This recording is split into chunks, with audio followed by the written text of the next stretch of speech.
Good afternoon students, welcome to SRS IAS and law academy.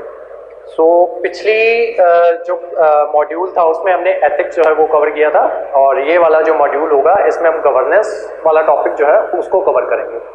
पहली class जो होगी वो सबके लिए पब्लिक जो है वो की जाएगी। इसके आने वाली जितनी भी क्लासेस होंगी वो सारी क्लासेस जो होंगी वो प्राइवेट होंगी। मीनवाइल बीच में कुछ ऐसा टॉपिक लगेगा कि जिसको पब्लिक किया जा सकता है, तो वो ऐसा टॉपिक जो है वो क्लास जो है वो पब्लिक कर दी जाएगी। ठीक है, तो ये वाला टॉपिक जो है ये यूपीएससी और पीपीएससी वाले स्टूडेंट्स को आपका जीएस पेपर 2 जो होता है उसमें ये टॉपिक जो है गवर्नेंस वो आपसे पूछा जाता है। गवर्नेंस के कुछ टॉपिक जो सिर्फ और सिर्फ पीपीएससी वाले बच्चों के लिए हैं वो हमने एथिक्स में ऑलरेडी कवर कर लिए थे। ठीक है, उन टॉपिक्स को यहाँ पे डिस्कस जो है उतने अच्छे से नहीं किया जाएगा। ठीक है, क्योंकि हम ऑलरेडी उन चीजों को, जैसे हमने कॉर्पोरेट गवर्नेंस वाला टॉपिक जो था वो हमने एथिक्स में कवर किया था।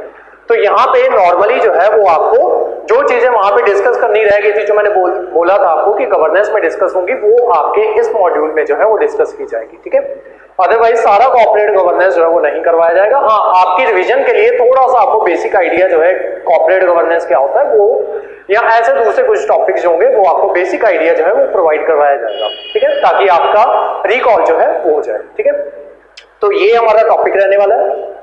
इसमें से आपको 5 से 6 क्वेश्चन जो है वो मेंस में वो पूछे जाते हैं। प्री में ऐसा गवर्नेंस से कोई भी क्वेश्चन जो है वो नहीं आता है। ठीक है, ये मेंस का टॉपिक होता है, तो इसमें मेंस से के रिलेटेड ही आपसे सब्जेक्टिव क्वेश्चंस जो है वो पूछे जाते हैं। ठीक है, और गवर्नेंस स्टार्ट करने से पहले एक बात जो है, आपको सारा गवर्नेंस का सिलेबस जो है उसको देख लेना है। ठीक है, पीपीएससी वाले बच्चों को भी सिलेबस प्रोवाइड करवाया गया है, यूपीएससी वाले बच्चों को भी उनका सिलेबस जो है वो दिया गया है। तो एक बार जो है, जब भी नया मॉड्यूल स्टार्ट करते हो एक बार अपना जितना भी सिलेबस होता है उस पर्टिकुलर टॉपिक का उससे गो थ्रू हो जाएगा। ठीक है, ताकि आपको पता रहे कि आपको इसमें क्या क्या चीजें जो है वो पढ़नी है।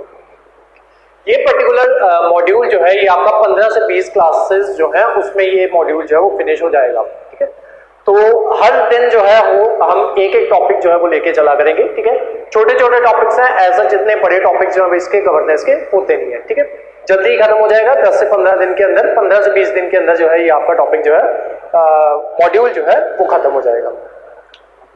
अब आपका काम क्या है कि इससे रिलेटेड जितने भी मेन से रिलेटेड क्वेश्चन जो है, जैसे हम पिछले मॉड्यूल्स में करते हैं, तो वो जो है वो आपको लिख के मुझे भेजने हैं। ठीक है, और जो कुछ भी गवर्नेंस से रिलेटेड जो हम हमारे सिलेबस में कवर करेंगे, जो कुछ भी उससे रिलेटेड जो न्यूज़पेपर में आता है, कोई नई गवर्नमेंट की कोई स्कीम आती है, वो जिस तरीके की स्कीम जो है वो हम इसमें कवर करेंगे, वो आपको पता चलता जाएगा कि किस तरीके की स्कीम जो है वो आपकी गवर्नेंस पॉइंट ऑफ व्यू से आपके लिए इंपॉर्टेंट है। ठीक है, तो वो जो है वो आपको उनको जो है उनके नोट्स जो है वो आपको अलग से बनाते रहने हैं। अदरवाइज जैसे ही जब भी आपका मेंस आएगा, मान लो पीपीएससी वाले बच्चे जो है जैसे ही उनका मेंस आता है, तो हम उसके रिलेटेड जो भी गवर्नेंस से रिलेटेड जो कुछ भी न्यूज में होगा वो हम आपको कवर करवाएंगे। ठीक है, ऐसे ही बाकी टॉपिक्स के अंदर भी ऐसे ही होगा। जैसे फॉर एग्जांपल हिस्ट्री से रिलेटेड कुछ भी नई खोज होती है, तो हम उसके रिगार्डिंग एक नई क्लास जो है हर साल जो है वो बना दी जाया करेगी। जो भी उस पर्टिकुलर ईयर में जो कुछ भी जो है न्यू डिस्कवरी होती है, कोई न्यू केव फाउंड होती है, या कुछ ना कुछ ऐसा होता है, तो वो क्लासेस जो है वो आपको हर साल जो है वो न्यू क्लासेस जो है वो आती रहेगी। ठीक है, तो आज का जो आपका गवर्नेंस का जो पहला टॉपिक है वो है मेन इंट्रोडक्शन ही करेंगे आज की क्लास में कि गवर्नेंस जो है वो बेसिकली होती क्या है। ठीक है, एक होती है आपकी गवर्नमेंट, ठीक है, एक होती है आपकी गवर्नेंस। ठीक है, गवर्नमेंट को ऐसे गवर्नेंस को जीओबी करके आप रिप्रेजेंट कर देना, लेकिन पेपर में ऐसा बिल्कुल भी नहीं करना है। ठीक है, मैं बार बार आपको कहता हूं कि यहाँ पे जो है वो शॉर्ट फॉर्म जो है वो आप यूज कर सकते हो जब नोट्स बनाते हो, लेकिन पेपर में ऐसा कुछ भी जो है वो नहीं करना है। ठीक है, पेपर में फुल फॉर्म ही लिखनी है।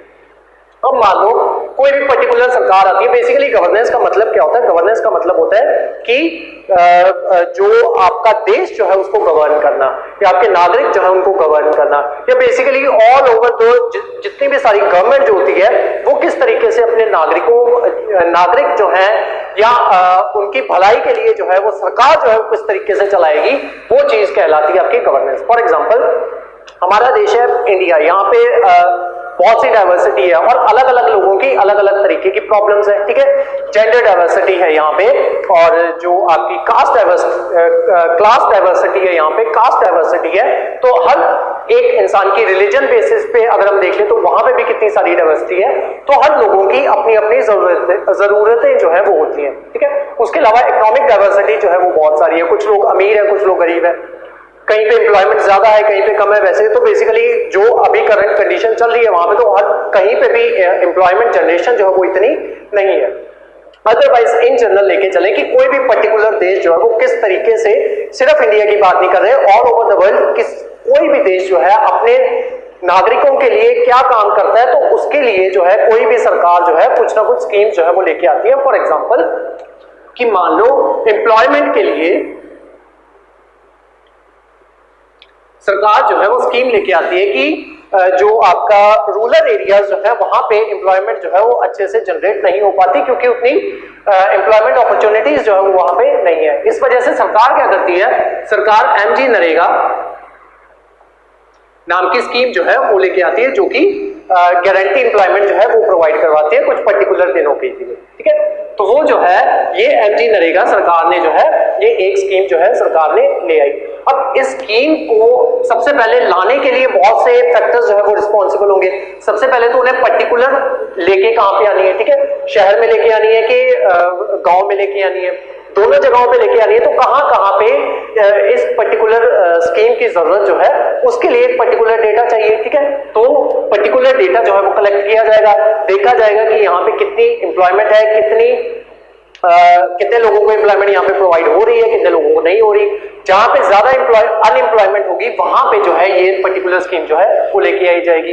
अब ये पर्टिकुलर स्कीम आ गई तो इसके तहत सरकार जो है क्या करेगी, अपने बजट में से फंड जो है उसको एलोकेट किया जाएगा कि ये मनरेगा स्कीम जो है ये क्या करेगी, लोगों को एम्प्लॉयमेंट जो है वो प्रोवाइड करवाएगी। फॉर एग्जांपल किसी उसमें पर्टिकुलर डिस्ट्रिक्ट में या किसी पर्टिकुलर स्टेट में क्या था, 10% अनएम्प्लॉयमेंट रेट जो है वो चल रहा था, यानी कि उसकी जो युवा जो थे वहां पे 10% युवा ऐसे थे जिनके पास जो है एम्प्लॉयमेंट जो है वो नहीं थी, ठीक है। तो वहां पे क्या बोला जाएगा कि इन 10% लोगों को जो है वो एम्प्लॉयमेंट जो है वो प्रोवाइड करवाएगी। हाइपोथेटिकली मान लेते हैं कि ये लोग कितने हैं, 10 करोड़, ठीक है। तो इन 10 करोड़ लोगों को एम्प्लॉयमेंट जनरेट करवाने के लिए इस फंड में से 100 करोड़ जो है वो एलोकेट कर दिया जाएगा कि हम जो है 10 करोड़ लोगों को जो है एम्प्लॉयमेंट जो है वो प्रोवाइड करवा रहे हैं। तो ये सारा प्रोसेस जो हुआ, ये प्रोसेस किया किसने, गवर्नमेंट ने, ठीक है। गवर्नमेंट ने ये सारा प्रोसेस किया, लेकिन हुआ किसके थ्रू, गवर्नेंस के थ्रू। जो ये सारा प्रोसेस हुआ उस चीज को क्या कहा जाएगा, उस चीज को कहा जाएगा गवर्नेंस। गवर्नेंस में क्या हुआ, सबसे पहले एम्प्लॉयमेंट रेट चेक किया गया, फिर एक पर्टिकुलर स्कीम बनाई गई, उस स्कीम के लिए फंड एलोकेट किया गया, देन उस स्कीम को इंप्लीमेंट करवाया गया, ठीक है। इंप्लीमेंट करवा के क्या हुआ कि उन लोगों को रोजगार जो है वो प्रोवाइड करवाया गया। ये सारा प्रोसेस जो है ये क्या है, गवर्नेंस है, ठीक है। तो गवर्नमेंट जो है ये क्या है, ये एक तरीके का स्ट्रक्चर है, और जो आपकी गवर्नेंस जो है वो क्या है, एक तरीके का प्रोसेस है, ठीक है। अब इस पर्टिकुलर प्रोसेस में लोग क्या क्या चीजें जो है वो इन्वॉल्व होती हैं, ठीक है। तो इसमें ये बेसिकली जब भी आप गवर्नेंस करोगे ना तो यहाँ पे हर एक इंसान जो है वो सेम चीज लिख रहा होता है अपने पेपर में। आपको यहाँ पे मार्क्स फेच करने का एक ही तरीका होता है कि लोगों से अलग तरीके से अपना आंसर जो है वो लिखो। वो किस तरीके से लिख पाओगे, जब आप जो है यहाँ पे फ्लो डायग्राम जो है वो जितने ज्यादा बना सकते हो बनाओ, ठीक है। आपके जो नोट्स आपको प्रोवाइड करवाए जाएंगे उसमें बहुत से फ्लो डायग्राम जो है वो आपको प्रोवाइड करवाए जाएंगे। जैसे कि गवर्नेंस जो है इसी को अगर हमने डिफाइन करना हो तो इसमें जो है आप कह सकते हो कि इसमें वेरियस स्टेक होल्डर जो है वो इन्वॉल्व होते हैं। स्टेक होल्डर्स के ऊपर भी जो आपकी पीपीएससी जो है वो डायरेक्ट क्वेश्चन जो है वो पूछ चुकी है। स्टेक होल्डर्स कौन लोग होते हैं, स्टेक होल्डर्स वो क्या कहते हैं, वो लोग होते हैं जो गवर्नेंस के प्रोसेस में इन्वॉल्व होते हैं, ठीक है। तो उसमें क्या क्या आ जाते हैं आपके, सबसे पहले तो आ जाती है आपकी स्टेट, ठीक है।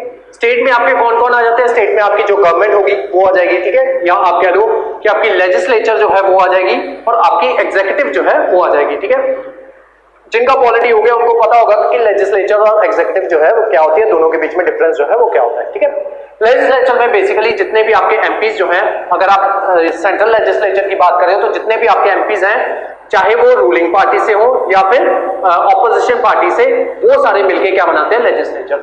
एग्जीक्यूटिव में आपके कौन आते हैं, जो पर्टिकुलर रूलिंग सरकार जो रूल कर रही होती है या पर्टिकुलर कैबिनेट जो होती है वो आपकी एग्जीक्यूटिव क्लास में आती है, सॉरी एग्जीक्यूटिव के अंदर आती है, और वही लोग जो है इनके लिए नॉर्मल जनता के लिए रूल्स वगैरह जो है वो बनाते हैं। तो स्टेट की डेफिनेशन में कौन कौन आता है, एक आती है आपकी लेजिस्लेचर, दूसरा आपका आता है एग्जीक्यूटिव, ठीक है। जुडिशरी को हमने आर्टिकल 12 के तहत लेजिस्लेचर से बाहर जो है, सॉरी स्टेट के बाहर जो है वो रखा हुआ है, ठीक है। लेकिन बाद में आगे जाके हम जो है इसको इंक्लूड कर लेते हैं, ये अलग से हमारी डिबेट थी, इसको हमने कवर किया हुआ है पॉलिटी में, ठीक है। और पॉलिटी किए बिना गवर्नेंस करने का कोई फायदा नहीं है, पहले आपको पॉलिटी जो है वो कवर करनी होगी, और मोस्ट प्रोबेबली जितने भी बच्चे गवर्नेंस का लेक्चर देख रहे हैं उनकी पॉलिटी जो है वो ऑलरेडी कवर हो चुकी होगी, ठीक है। अब आओ, सबसे पहला जो स्टेक होल्डर इसमें इन्वॉल्व होता है कि गवर्नेंस के प्रोसेस में कौन इन्वॉल्व होगा, सबसे पहला इन्वॉल्व होगा आपकी स्टेट, ठीक है। स्टेट में आपके कौन कौन आगे, एग्जीक्यूटिव और आपका जो ये हो गया लेजिस्लेचर, ठीक है। और कौन कौन इसमें इन्वॉल्व होता है, जैसे आपकी कैग हो गया, ठीक है, कैग हो गया, या आपका कंट्रोलर ऑडिटर जनरल जो होता है कैग हो गया, या फिर आपका सीबीआई, ठीक है, जो ये जांच वगैरह करती है कि अगर कोई पर्टिकुलर पैसे जो है किसी को अलॉट हुए हैं तो क्या वो पैसे जो है वो सही जगह पे इस्तेमाल हुआ है उनका या फिर नहीं हुआ। उसके अलावा सरकार क्या करती है, सरकार कॉर्पोरेट जो होते हैं उनके साथ मिलके भी काम जो है वो करती है, ठीक है। जैसे कि पर्टिकुलर रोड जो है वो बनाना है तो सरकार क्या बोलेगी, किसी पर्टिकुलर कॉर्पोरेट वाले जो है या बिल्डर्स जो है उनको बोल देगी कि आप ऐसे करो, हमसे टेंडर जो है वो ले लो और आप जो है वो पर्टिकुलर सड़क जो है वो बना दो, बाद में आप वहां से टोल से जो है पैसे जो है वो कलेक्ट कर लेना, ठीक है। तो दूसरा, लोगों के लिए काम करने के लिए सड़क की जरूरत थी तो उन्होंने दूसरा स्टेक होल्डर कौन सा इन्वॉल्व हो गया इसमें, कॉर्पोरेट, ठीक है। इसको हम क्या बोलते हैं, मार्केट। मार्केट इसमें आपके कॉर्पोरेट जो है वो आ गए, या फिर आपकी बिजनेस जो है बिजनेस क्लास वो आ गई, या फिर आपकी इंडस्ट्री जो है वो आ गई, ठीक है। इंडस्ट्रियलिस्ट वगैरह जो है वो आपके आ जाते हैं मार्केट में, ठीक है। तीसरे स्टेक होल्डर जो है वो कौन होते हैं, सिविल सोसाइटी। सिविल सोसाइटी इसमें आपके एनजीओ जो है वो आ गए, ठीक है, जो लोगों के लिए, और ये तीनों मिलके किसके लिए काम करते हैं, सिटीजन्स के लिए, ठीक है। हम लोगों के लिए ये तीनों मिलके काम करते हैं। तो जितने भी स्टेक होल्डर्स इन्वॉल्व हैं वो कौन कौन से हो गए, स्टेट हो गए, जिसमें सीबीआई, लेजिस्लेचर, एग्जीक्यूटिव, कैग, ठीक है, और जितने भी जो हैं बहुत से एग्जांपल जो है वो आप इसमें दे सकते हो, वो इन्वॉल्व हो गए। देन मार्केट आ गई, मार्केट में कॉर्पोरेट, बिजनेसेस, इंडस्ट्रियलिस्ट वो इन्वॉल्व हो गए। देन आपकी आ गई सिविल सोसाइटीज, इसमें जो आपके एनजीओ जो है वो इन्वॉल्व हो गए, और वक्फ बोर्ड जो है वो होते हैं WAQF, ठीक है, ये बोर्ड जो है ये हो गए, सिविल सोसाइटी जो है वो हो गई, एनजीओ हो गए, और भी इसमें होते हैं जो दूसरी जो आपकी ऑर्गेनाइज प्रेशर ग्रुप्स जो है वो इसमें इन्वॉल्व होते हैं, ठीक है, जो सरकार के ऊपर प्रेशर डालते हैं कि ये पर्टिकुलर रोड जो है वो बनना चाहिए था, वो नहीं बना है, तो आप वो पर्टिकुलर रोड जो है वो बनवाओ, ठीक है। तो प्रेशर सरकार के ऊपर किसने डाला, सिविल सोसाइटी ने। सरकार ने क्या बोला, मार्केट में किसी कॉर्पोरेट बिजनेस वाले को बोला कि वो पर्टिकुलर रोड जो है वो बनवा दो, वहां से टैक्स लेके जो है पैसे जो है वो तुम वो कलेक्ट कर लेना। उसके अलावा मान लो यहाँ पे कोई धांधली हो गई, ठीक है, तो ये सिविल सोसाइटी का काम क्या होगा कि इस धांधली जो है इसकी जांच करवाए सरकार, ठीक है। अब या तो वो सरकार जो है वो खुद से जांच करवा सकती है, तो वो किससे करवा लेगी, कैग वगैरह हो गया उनसे करवा ली। मान लो किसी मिनिस्टर ने पैसे जो है वो खा लिए तो उसकी ऑडिटिंग करने के लिए कैग जो है वो लगता है, तो कैग ने ऑडिटिंग जो है उसकी वो कर दी, ठीक है। तो ये तो हो गया सरकार ने खुद से करवा लिया। अगर सरकार खुद से नहीं करवा रही, मान लो क्यों अपने एमएलए के खिलाफ, मान लो एमएलए ने ही पैसे खाए हैं, तो वो पर्टिकुलर स्टेट की सरकार जो है अपने एमएलए के खिलाफ जो है क्या कहते हैं इन्वेस्टिगेशन जो है वो क्यों शुरू करवाएगी, तो वहां पे कौन काम में आते हैं, सिविल सोसाइटी, ये एनजीओ वगैरह हो गई या प्रेशर ग्रुप जो हो गए, ये मिलकर सरकार के ऊपर जो है वो प्रेशर डालते हैं कि आप इसकी जांच जो है, यहाँ पे कुछ ना कुछ धांधली हुई है, इस पर्टिकुलर कॉर्पोरेट वाले ने की है, इस एमएलए के साथ मिलकर की है, तो आप जो है इसकी जांच जो है वो होनी चाहिए। देन ये जो है ये सरकार के ऊपर प्रेशर जो है वो डालते हैं। अब ये सारा काम हो किसके लिए रहा है, सिटीजन के, ठीक है। तो ये सारे जो है ये आपके स्टेक होल्डर्स जो है वो इसमें इन्वॉल्व होते हैं। तो ये होती है आपका गवर्नेंस का प्रोसेस। अब गवर्नेंस जो है, इंडिया जैसा देश है, वहां पे भी गवर्नमेंट जो है वो लोगों के लिए काम कर रही है। अब आप मान लो कि पाकिस्तान जैसा देश है, या चाइना जैसा देश है, या फिर आप कह लो नॉर्थ कोरिया जैसा देश है, ठीक है, जहां पे डिक्टेटरशिप जो है वो चलती है, तो उन देशों में भी तो गवर्नमेंट चलती है। तो हमारी गवर्नेंस में या उनकी गवर्नेंस में डिफरेंस जो है वो क्या होता है, वही कहलाता है गुड गवर्नेंस, ठीक है, कि यहाँ पे हमारे यहाँ पे जो है गुड गवर्नेंस जो है वो चलती है। इसके पर्टिकुलर 8 पैरामीटर्स होते हैं, उनको हम डिस्कस करेंगे। 8 पैरामीटर्स होते हैं। अगर कोई पर्टिकुलर सरकार या कोई पर्टिकुलर देश इन 8 के 8 पैरामीटर्स के ऊपर खरा उतरता है, वो पैरामीटर्स क्या होते हैं, जैसे आपकी अकाउंटेबिलिटी हो गई, या फिर आपकी ट्रांसपेरेंसी होगी, या फिर पब्लिक पार्टिसिपेशन हो गई कि पब्लिक जो है वो पार्टिसिपेट कर रही है गवर्नमेंट के प्रोसेसेस में या फिर नहीं, गवर्नमेंट जो गवर्नेंस हो रही है क्या वो रिस्पॉन्सिव है या नहीं है, हमने कोई कंप्लेंट की तो उसका रिस्पॉन्स जो है वो सरकार या स्टेट जो है वो दे रही है कि नहीं दे रही, ये सारे ऐसे करके 8 पैरामीटर्स होते हैं। अगर कोई पर्टिकुलर सरकार, कोई पर्टिकुलर देश इन 8 के 8 पैरामीटर्स के ऊपर खरा उतरता है तो उस देश की गवर्नेंस को या उस तरीके की गवर्नेंस को गुड गवर्नेंस जो है वो कह दिया जाए, जहां पे लोगों की सुनी जा रही है। और जहां पे ये सारी चीजें नहीं हो रही, जैसे नॉर्थ कोरिया हो गया जहां पे जो है डिक्टेटरशिप जो है वो चलती है, जहां पे लोगों की नहीं सुनी जाती, कोई ट्रांसपेरेंसी जैसी, कोई चिड़िया का नाम नहीं पता है लोगों को, कोई अकाउंटेबिलिटी नहीं है किसी की। मान लो यहां पे इंडिया जैसे देश में क्या हो जाता है कि कोई धांधली हो गई, ठीक है, अब इनकी अकाउंटेबिलिटी बनती है कि उस धांधली की, मान लो या कैग हो गया, उसकी अकाउंटेबिलिटी बनती है कि वो पर्टिकुलर धांधली जो है उसकी जांच जो है वो करेगी, ठीक है, और फेयर तरीके से उसकी जांच जो है वो करेगी, ठीक है। तो वो चीज क्या कहलाती है, अकाउंटेबिलिटी, कि सरकार ने अगर कोई एक्शन लिया या कोई फैसला सुना है तो वो सरकार जो है या कुछ भी अगर काम कर रही है तो सरकार उसके लिए अकाउंटेबल जो है वो होनी चाहिए, ठीक है। तो वो चीज क्या कहलाती है, अकाउंटेबिलिटी, ठीक है। और ऐसे देशों में जहां पे कोई भी अकाउंटेबिलिटी नहीं है, कोई ट्रांसपेरेंसी नहीं है, किसी को पता नहीं है कि सरकार ने अगर ये पर्टिकुलर फैसला लिया है तो क्यों लिया है, वो चीज जो है वो बैड गवर्नेंस का कहते हैं इसको, वो चीज जो है बैड गवर्नेंस कहलाती है, ठीक है। तो हमारा देश जो है वो गुड गवर्नेंस के तहत जो है वो आता है। वो 8 पैरामीटर्स जो हैं उनको हमने अलग से करना है, उसके ऊपर भी डायरेक्ट क्वेश्चन जो है वो पूछ लिया जाता है कि कौन कौन से 8 पैरामीटर्स हैं जो गुड गवर्नेंस को जो है वो डिफाइन करते हैं, ठीक है। तो आज सब कुछ जो है हमने ये सारा टॉपिक जो है वो आज की क्लास में हमने जो है वो कवर करना है, ठीक है। मोटा मोटा मैंने आपको बता दिया, जैसे जैसे क्लास आगे बढ़ती जाएगी तो और जो है जो कुछ भी उसमें समझाने वाला होगा, ये 8 पैरामीटर्स जो है इनको अच्छे से डिस्कस करना है। ये मोस्ट इंपॉर्टेंट टॉपिक है आज का आपका, एक ये और दूसरा स्टेक होल्डर्स। ये तो छोटा सा ही है, ऐसा जिसमें कुछ खास नहीं है, लेकिन क्योंकि पीपीएससी जो है वो 2 बार पूछ चुकी है तो हम जो है इसको अच्छे से ये जो है ये आपको डायग्राम जो है ये बनाने हैं, ठीक है। जैसे यहाँ पे गुड गवर्नेंस करेंगे तो यहाँ पे भी हम जो है एक डायग्राम जो है वो जो है वो बनाएंगे, तो वो जो है वो आपको ज्यादा मार्क्स जो है वो फेच करके देगा, ठीक है। और आपके जितने भी नोट्स जो हैं उसमें सारे डायग्राम जो है आपको प्रोवाइड करवाए गए हैं। कोशिश करो जितने ज्यादा से ज्यादा डायग्राम्स इस तरीके के फ्लो चार्ट जो है वो बना सको उतने बनाओ, ठीक है। अब लिखो गवर्नेंस क्या होता है, देखो it is a process and institution. Governance की फर्स्ट क्लास है, फर्स्ट टॉपिक ही आपका गवर्नेंस है, उसमें फर्स्ट हेडिंग गवर्नेंस है। लिखो it is a process and institution through which decisions are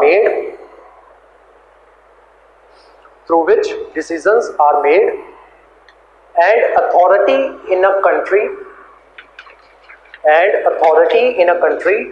is exercised full stop. Governance can be used in several contexts,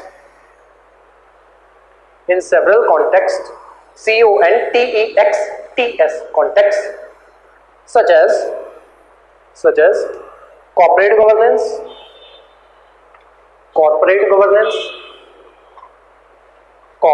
international governance,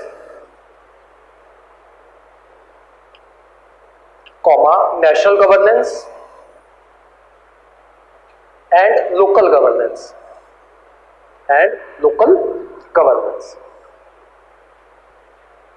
next heading बनाओ stakeholders of governance. ये सिर्फ और सिर्फ basic definition की है हमने गवर्नेंस की अभी, ठीक है। नेक्स्ट लिखो स्टेकहोल्डर्स ऑफ गवर्नेंस।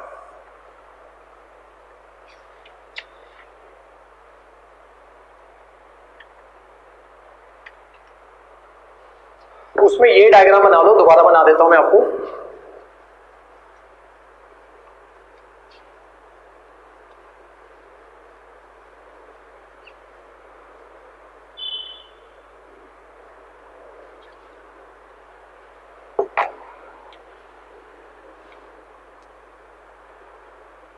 स्टेट,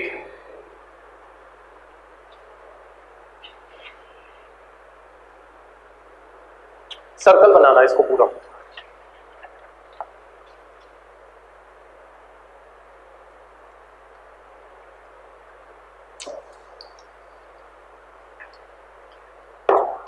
दो तरीके से बना सकते हो, एक वैसे बना सकते हो, देखो ऐसे स्टेट बना लो और यहाँ पे सिविल सोसाइटी और यहाँ पे मार्केट, और ऐसे करके बीच में तीनों को जोड़ के एक ट्रायंगल बना दो, यहाँ पे लिख दो सिटीजन्स।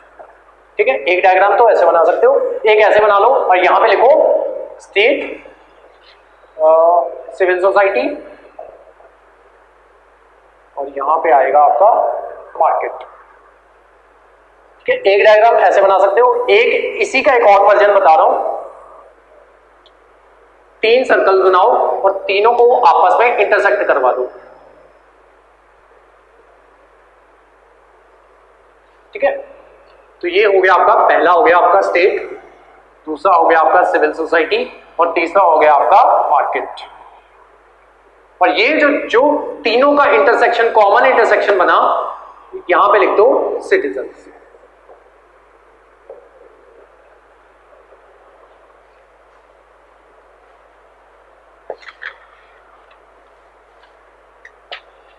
अब लिखो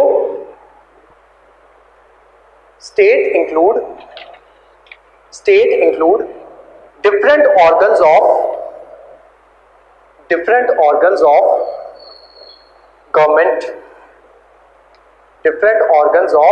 government, ब्रैकेट में लिखो legislature, comma executive and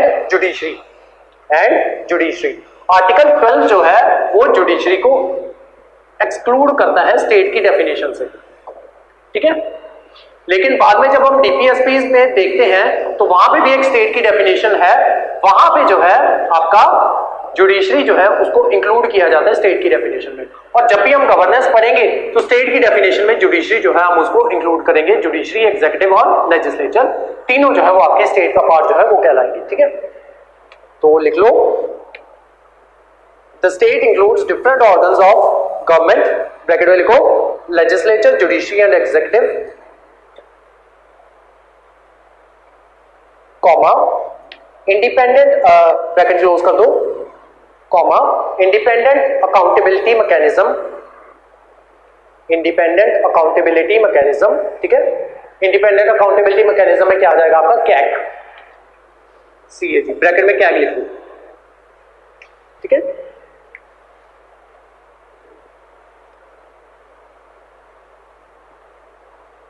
etc. Full stop. It also consists of different segments of actors,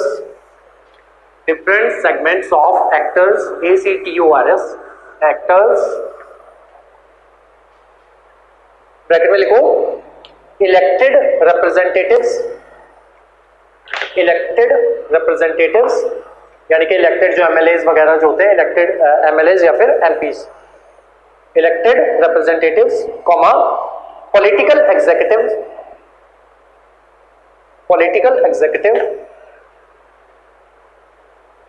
ठीक है। जितने भी आपके मिनिस्टर्स होते हैं, जो आपका रेलवे मिनिस्टर हो गया, एजुकेशन मिनिस्टर हो गया, उनको क्या कहते हैं हम, पॉलिटिकल एग्जीक्यूटिव्स, कॉमा ब्यूरोक्रेसी, ये बार बार वर्ड आएगा, इसको याद कर दो, BUREAUCRACY,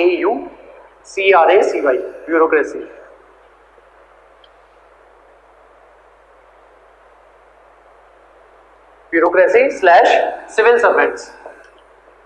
आप भी इसी का पार्ट बनोगे बाद में जाके स्टेट का, जब आप सिविल सर्वेंट बन जाओगे।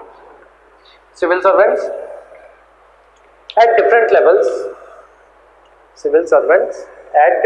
लेवल्स, ठीक है। ये सारे कौन है, ये एक्टर्स हैं जो हमने लिखे ना, डिफरेंट सेगमेंट्स ऑफ एक्टर्स, ठीक है। तो ये सारे जो है ये कौन है, actors.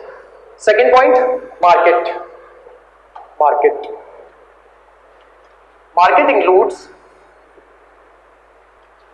includes private sector, bracket में लिखो organised as well as unorganised, organised as well as unorganised. That includes business firms,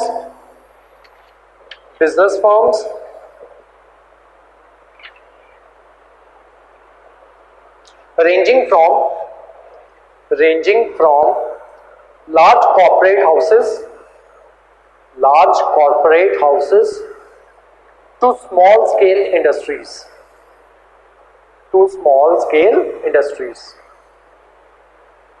third point लिखो सिविल सोसाइटी, देखो civil society is the most diverse and typically include all groups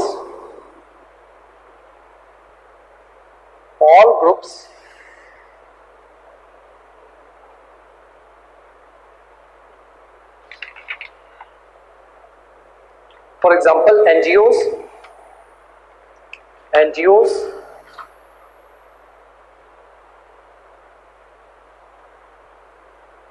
non-governmental organizations, NGOs, comma, VOs, VO apostrophe S, VOs, voluntary organizations,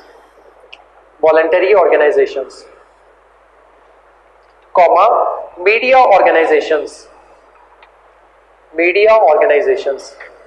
comma, trade unions, comma, religious groups, comma, pressure groups. ठीक है, तो ये सारे जो है ये आपके किस में आते हैं, स्टेक होल्डर्स में. नेक्स्ट लिखो गुड गवर्नेंस क्या होता है, हेडिंग डालो गुड गवर्नेंस. इसमें लिखो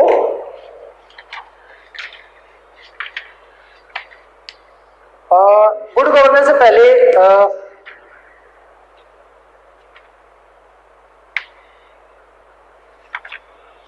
गवर्नमेंट और गवर्नेंस के बीच में डिफरेंस लिख लो.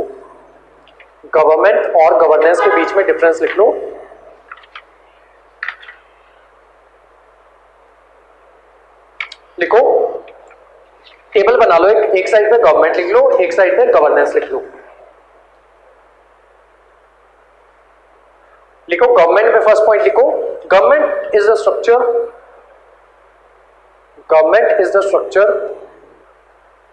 which enables and facilitates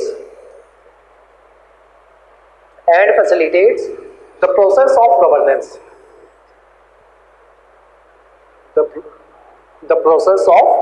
Government is the structure which enables and facilitates the process of governance. Governance में लिखो फर्स्ट पॉइंट, लिखो governance is the process whereby various actors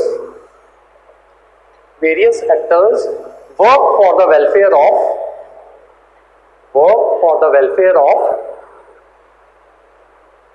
the people.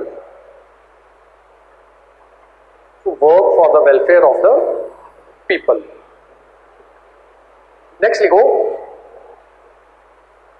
Government में second point लिखो it is the machinery and an organ which wields power,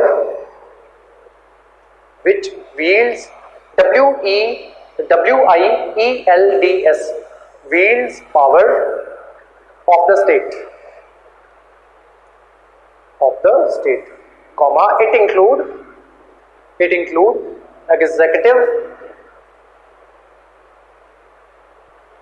comma, legislature and the judiciary.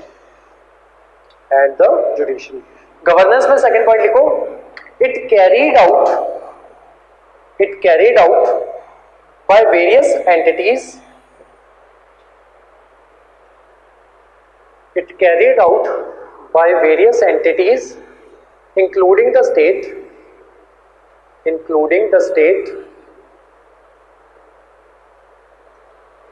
and other institutions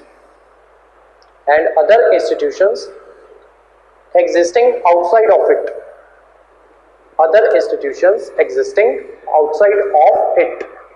which include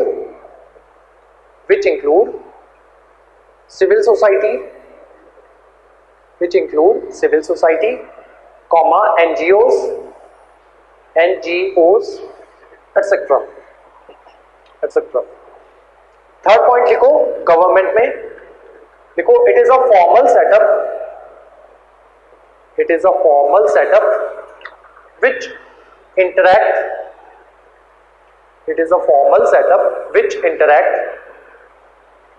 within itself and outside of it.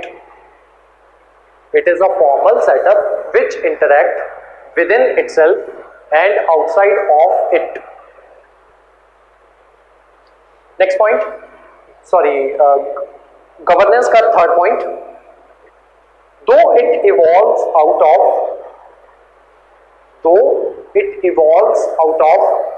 formal setup,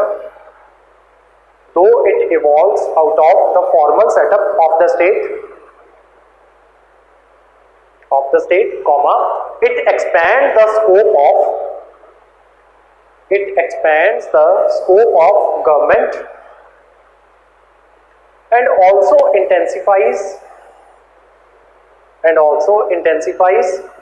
the service delivery provided.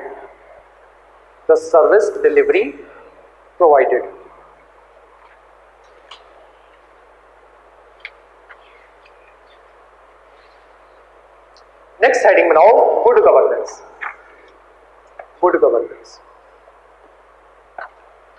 लिखो good governance implies positive attributes and values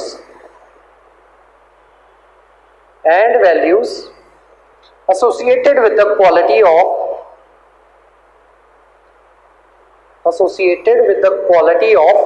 governance.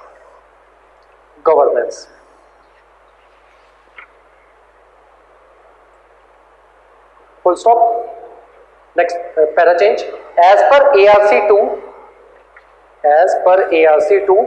मैंने ARC2 की report जो है जब हमने ethics कर रहे थे तो वहां पे मैंने जो है वो आपको भेजी थी। मैंने आपको बोला था कि ARC2 रिपोर्ट जो है वो आपको पढ़नी है, ठीक है। तो यहाँ पे भी आपको जो है वो काम आएगी, ठीक है। अदरवाइज हम लिखेंगे भी जो ARC ने रिकमेंडेशंस जो है वो दी हुई है वो हम अपने यहाँ पे लिखेंगे, लेकिन बेहतर होगा कि आप भी पढ़ लो, ठीक है। ARC2, एज पर ARC2, ARC सेकेंड, रोमन वाला सेकेंड लिखना, ARC second report, the components of good governance are 4 E's.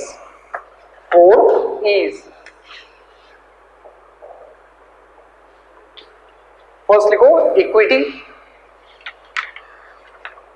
4 E's में फर्स्ट लिखो इक्विटी, ब्रैकेट में लिखो treating all citizens alike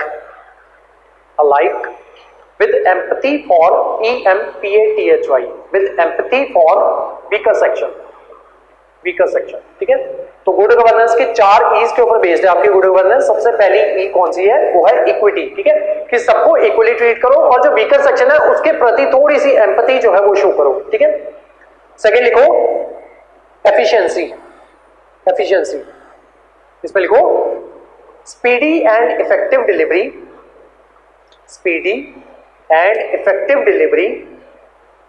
of service without harassment and using ICT increasingly, with using ICT increasingly, repeat करो, speedy and effective delivery of services, speedy and effective delivery of service without harassment. ठीक है, जो भी लोगों को जो है service जो है प्रोवाइड करवानी है वो जल्दी और एफिशिएंट वे में प्रोवाइड करवाई जाए। दूसरा, यूजिंग आईसीटी इंक्रीजिंगली, जो भी आपकी ये जो आपके स्मार्टफोन हो गए या वेबसाइट्स हो गई, इनकी मदद से जो है वो इनका ज्यादा से ज्यादा यूज करके ताकि लोग जो है उनके पास एफिशिएंट वे में जो डिलीवरी जो है सर्विसेज की वो पहुंच पाए। तो जितना ज्यादा इंटरनेट ऑफ थिंग्स का इस्तेमाल जो है वो किया जा सकता है उतना ज्यादा इस्तेमाल जो है वो करना है, ताकि हम जो है इफेक्टिवली काम जो है वो कर सकें, एफिशिएंटली जो काम जो है वो कर सकें। ठीक है, थर्ड ई लिखो, इथोस, ETHOS, इथोस। इथोस का मतलब क्या है कि हमने सिटीजन्स के लिए काम करना है। ब्रैकेट में लिखो, of service to the citizens, ethos of service to the citizens. Fourth ही लिखो, एथिक्स, एथिक्स, इसमें लिखो honesty, integrity and transparency, honesty, integrity and transparency. Para change करके लिखो, UN development programme, United Nation development programme UNDP recognizes 8 core characteristics of good governance। ठीक है, अब जब मेंस में आपको आंसर लिखना है ना तो सब नॉर्मली जो है वो लिख के आ जाएंगे। ठीक है, तो आपको क्या करना है, मैंने आपको बोला था ना कि ज्यादा से ज्यादा डायग्राम जो है वो बनाने हैं, तो यहाँ पे क्या करो, बाकी भी गवर्नेंस जहां पे भी ऐसे पॉइंट्स जो है वो आपको डिस्कस करने होंगे, ठीक है, वहां पे देख लो, पहले देख लो कि कितने पॉइंट्स हैं। ठीक है, देन उसी के अकॉर्डिंग उतने ही पॉइंट्स की फिगर जो है वो बना दो। ठीक है, जैसे हमने 8 पॉइंट्स की फिगर बनानी है। ठीक है,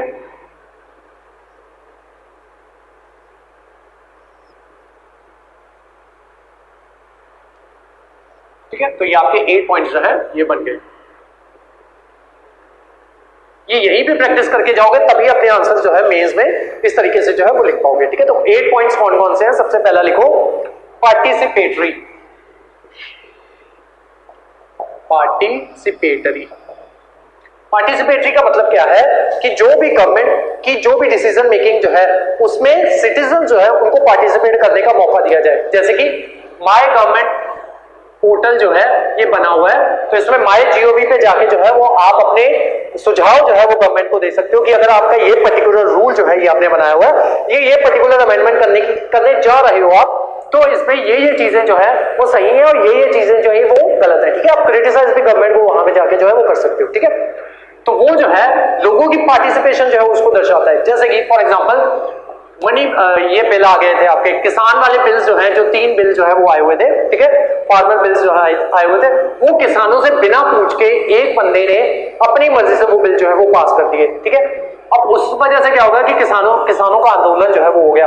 अब अगर वहां पे किसानों का पार्टिसिपेशन जो है वो ली गई होती, उनसे पहले पूछा गया होता कि ये बिल जो है इस तरीके से हम ये बिल जो है ये इंट्रोड्यूस करने जा रहे हैं, ये इसके फायदे होंगे, ये इसके नुकसान होंगे, अब बताओ इंप्लीमेंट किया जाए या फिर नहीं किया जाए।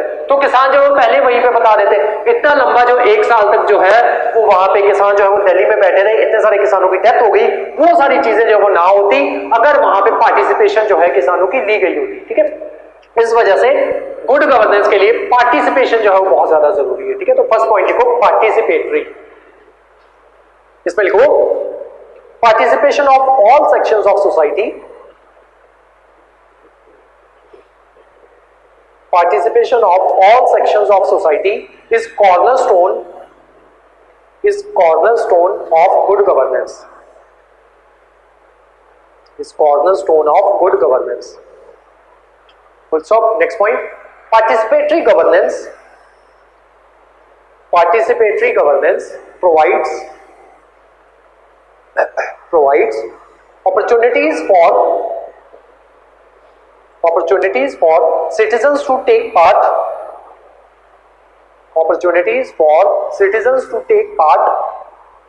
in decision making, comma, implementation and monitoring of government activities। ठीक है, तो इसमें एग्जांपल दे दो माई जीओवी ऐप का या माई जीओवी पोर्टल का, दूसरा एग्जांपल दे दो रेफरेंडम का, ठीक है। रेफरेंडम क्या होता है कि गवर्नमेंट जो है अगर कुछ भी करना चाहती है तो उस पर रेफरेंडम जो है वो करवा सकती है, ठीक है। जैसे ब्रेक्जिट में जो है वो रेफरेंडम हुआ था, उन्होंने अपने लोगों से पूछा, ब्रिटेन वालों ने, कि क्या आप यूरोप से जो है वो एग्जिट लेना चाहते हो, उन्होंने बोला यस, तो उन्होंने रेफरेंडम करवा के यूरोप से एग्जिट जो है वो ले लिया, ठीक है। तो ये चीज कहलाती है रेफरेंडम।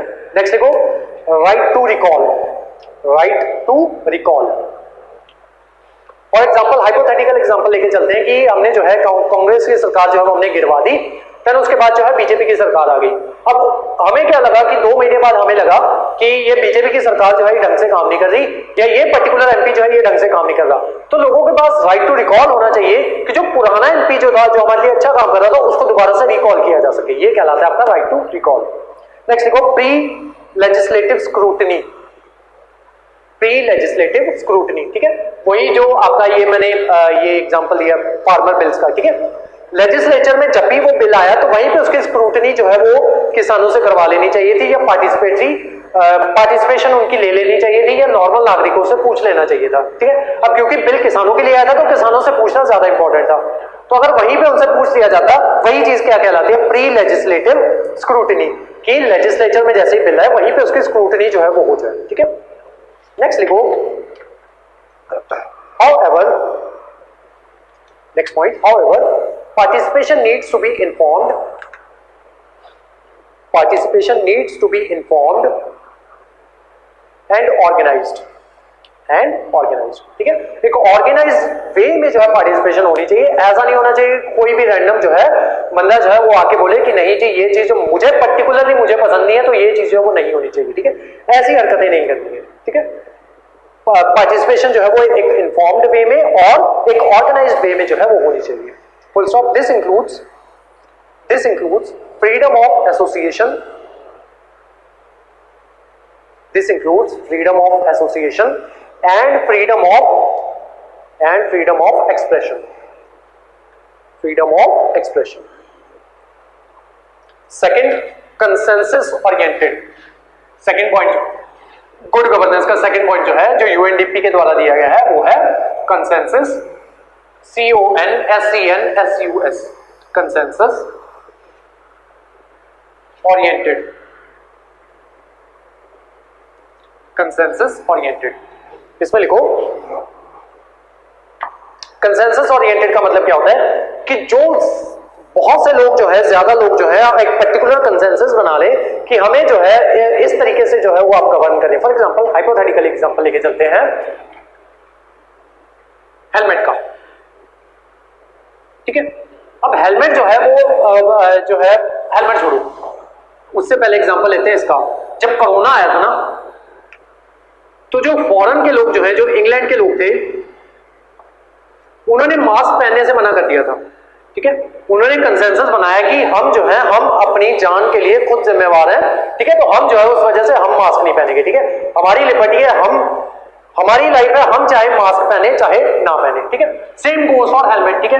हेलमेट अगर आप नहीं पहनते हो तो उससे किसी दूसरे बंदे को नुकसान नहीं होता है, उससे आपकी ही रक्षा जो है वो होती है। और कोई पर्टिकुलर इंसान नहीं चाहता हेलमेट पहनना, उसको नहीं अपनी जो जिंदगी जो है उसको उसकी परवाह नहीं है, तो वो चाहे ना पहने, ठीक है। वो तो उसकी मर्जी होनी चाहिए ना। हाँ, अगर ये बंदा कहता है कि मैं हेलमेट भी पहनूंगा और उसके बाद मैं 90 की स्पीड में या 100 की स्पीड में या 150 की स्पीड में अपनी बाइक चलाऊंगा और वो बाइक ले जाके जो है मैं किसी कार वाले में ठोकूंगा और वो कार वाला जो है मुझे बचाता बचाता अपनी कार जो है किसी खंबे में मार लेगा, वो चीज जो है वो गलत है। क्यों? आप किसी दूसरे बंदे के लिए खतरा जो है वो साबित हो रहे हो। आपका हेलमेट पहनना या ना पहनना वो किसी दूसरे बंदे के लिए खतरा नहीं है, वो आपकी जान के लिए, ठीक है। तो अगर ऐसा डिसीजन है कंसेंसस बेसिस के ऊपर, सारे हेलमेट पहनने वाले ऑल ओवर इंडिया जो है कंसेंसस बेसिस के ऊपर ये डिसीजन ले ले कि आज के बाद हम हेलमेट नहीं पहनेंगे, हेलमेट पहनना जो है कंपलसरी जो है वो नहीं होना चाहिए, जिसका चालान क्या कहते हैं, जिसके ऊपर चालान जो है वो नहीं होना चाहिए, ठीक है। तो वो चीज जो है अगर सारे कंसेंसस बना के एक सही चीज को सही तरीके से जो है वो प्रेजेंट करें, तो वो चीज क्या कहलाती है, कंसेंसस ओरिएंटेड। की गवर्नेंस जो है वो आपकी कंसेंसस ओरिएंटेड होनी चाहिए, यानी कि सबका उसमें जो है हाँ या ना जो है वो होनी चाहिए, ठीक है। और उसी के बेसिस के ऊपर ज्यादा लोगों की हाँ है तो उस लॉ को उसके अकॉर्डिंग यस के अकॉर्डिंग बना दो, अगर ज्यादा लोगों की ना है तो उस लॉ को जो है वो खत्म कर दो, रिपील कर दो, ठीक है। तो ये कहलाती है आपकी कंसेंसस ओरिएंटेड अप्रोच। पॉइंट इतना ही है कंसेंसस ओरिएंटेड। इसमें लिखो good governance require mediation of different interest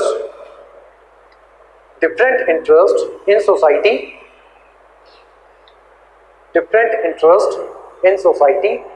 to reach a broad consensus on number one, what is the best interest of whole community, what is in the best interest of whole society, whole community या society, and number two, how this can be achieved. Next point लिखो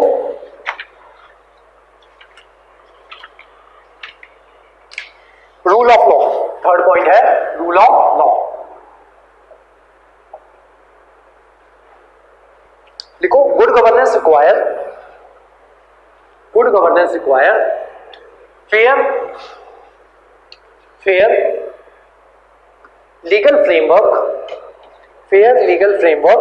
that are imposed impartially। ठीक है। Rule of law का मतलब ये है कि सभी लोगों को जो भी लॉ बना है सभी लोगों को उसको मानना जो है वो पड़ेगा। ऐसा नहीं हो सकता कि एक पर्टिकुलर लॉ जो है कोई गरीब आदमी के ऊपर इम्प्लाई होगा, लेकिन जो ये जो है कौन है ये अंबानी, इसके ऊपर जो है वो अप्लाई नहीं होगा। ठीक है, कि एक पर्टिकुलर रूल ऑफ लॉ है, पर्टिकुलर रूल बना है कि इस हेलमेट का एग्जांपल लेके चलते हैं कि अगर जो है कोई बंदा टू व्हीलर के ऊपर जो है वो जा रहा है तो हेलमेट पहनेगा, तो अगर कोई गरीब आदमी हेलमेट जो है वो पहनेगा तो अंबानी को भी टू व्हीलर चलाते हुए हेलमेट जो है वो पहनना पड़ेगा। ये चीज कहलाती है रूल ऑफ लॉ। ठीक है, कि रूल जो है वो सबके लिए, रूल ऑफ लॉ जो है वो सबके लिए इक्वल जो है वो होना चाहिए। ठीक है, कहां थे हम? Rule of law, good governance requires a fair legal framework that are enforced impartially. Next point, it also require full protection of human rights, particularly those of minorities and vulnerable section of the society.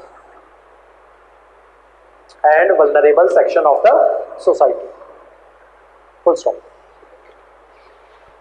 Next point, an independent judiciary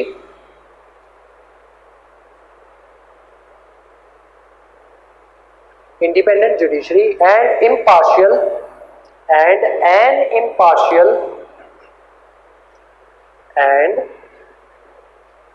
third point repeat कर रहा हूं, an independent judiciary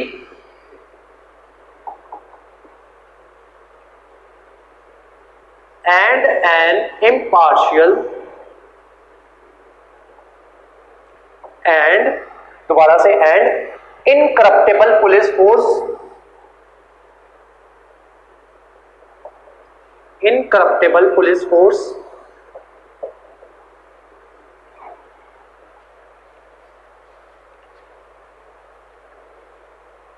is required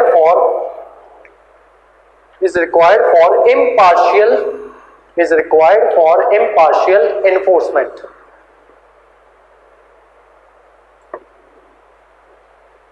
Next लिखो transparency. Fourth point, transparency. इसमें लिखो it means that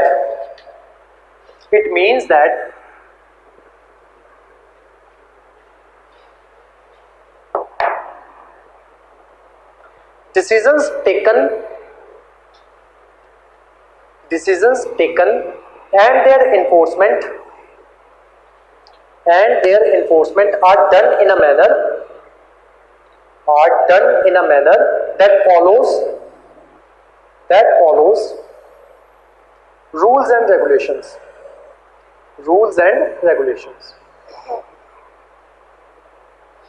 Next point, it also means that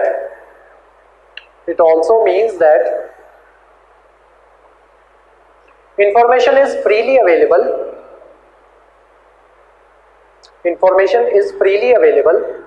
ये transparency हम दोबारा से डिस्कस करेंगे जब आरटीआई कवर करेंगे, ठीक है।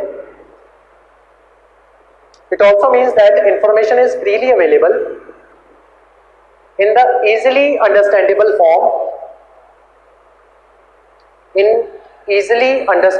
form, and directly accessible. freely available को अंडरलाइन लगाओ, easily accessible, easily understandable को अंडरलाइन लगाओ, और उसके बाद हमने क्या लिखा, and directly accessible को अंडरलाइन लगाओ,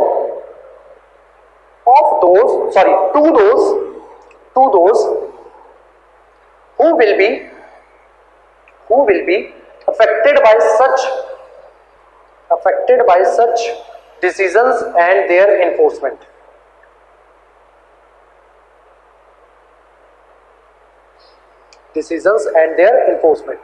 For example, RTI Act, Right to Information Act.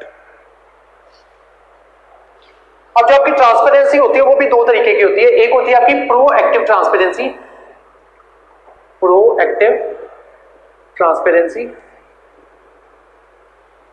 ये वो ट्रांसपेरेंसी होती है जब गवर्नमेंट जो है खुद से इंफॉर्मेशन जो है वो रिवील करे, ठीक है, खुद से अपनी वेबसाइट पे, अपने पोर्टल पे जो है खुद से इंफॉर्मेशन जो है वो डाल दे। फॉर एग्जांपल क्या इंफॉर्मेशन डाल सकती है कि हमने जो है एमजी नरेगा स्कीम चलाई, उसमें हमने ये बोला था कि 10 करोड़ लोगों को रोजगार जो है वो प्रोवाइड करवाया जाएगा। तो अगर वो हमने 10 करोड़ को रोजगार प्रोवाइड करवा दिया तो सरकार उसको भी अपने पोर्टल में डालेगी।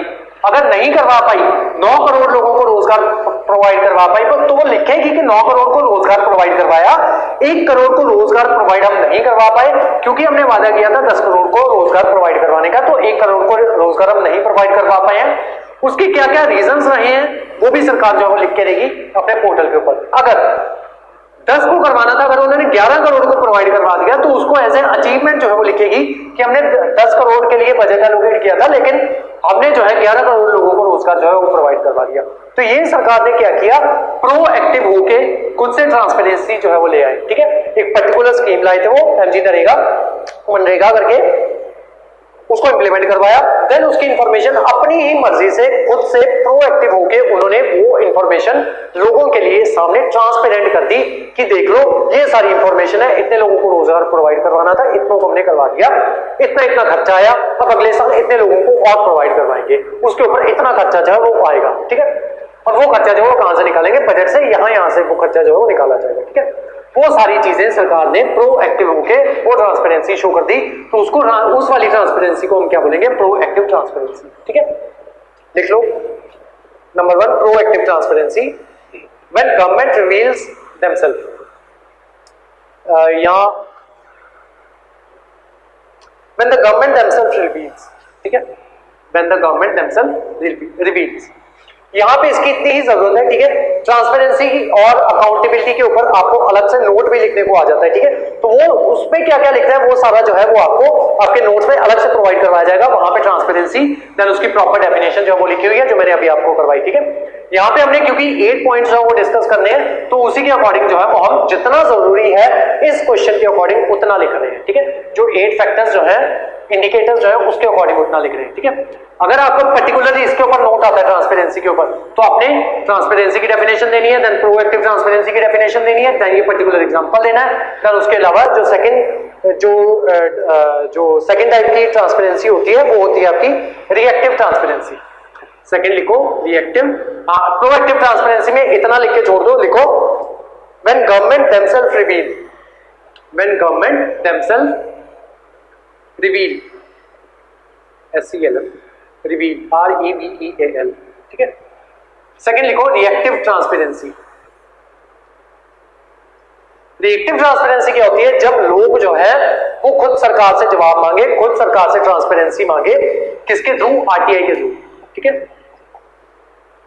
उस चीज को क्या कहा जाता है, रिएक्टिव ट्रांसपेरेंसी। जब सरकार ने खुद से रिवील कर दिया तो वो प्रोएक्टिव कहलाई, जब सरकार ने रिवील नहीं किया, लोगों ने इंफॉर्मेशन मांगी तो वो क्या कहलाई, रिएक्टिव ट्रांसपेरेंसी कहलाई, ठीक है। तो लिखो व्हेन पीपल डिमांड, यहां पे लोग जो है वो डिमांड करते हैं, यहाँ पे सरकार जो है खुद से रिवील कर देती है, यहाँ पे लोगों को डिमांड करनी पड़ती है। यहाँ पे लिख लो रिएक्टिव ट्रांसपेरेंसी में व्हेन पीपल डिमांड, ठीक है। इसमें पीपल डिमांड में देन नीचे एग्जांपल लिख लो आरटीआई एक्ट। नेक्स्ट है आपका फिफ्थ अकाउंटेबिलिटी। ट्रांसपेरेंसी और अकाउंटेबिलिटी के ऊपर अलग से नोट जो है वो लिखने को आ जाता है, ठीक है। तो प्रॉपर नोट बना के मैंने आपको नोट्स जो आपके जो नोट्स जो आपको भेजे जाएंगे वहां पे आपको प्रॉपर नोट जो है वो मिल जाएगा, ठीक है। जो बेसिक चीज समझाने वाली है वो मैंने आपको समझा दी है यहाँ पे, ठीक है। अकाउंटेबिलिटी भी ऐसे ही समझा देता हूं, लिखो accountability. Accountability is the acknowledgement, accountability is the acknowledgement, acknowledgement को अंडरलाइन करो, and assumption of responsibility, and assumption of responsibility, assumption of responsibility को अंडरलाइन करो, for actions comma products comma decisions and policies, ठीक है। Accountability का मतलब क्या होता है कि अगर सरकार ने कोई भी पर्टिकुलर एक्शन लिया, ठीक है, एक्शन क्या लिया,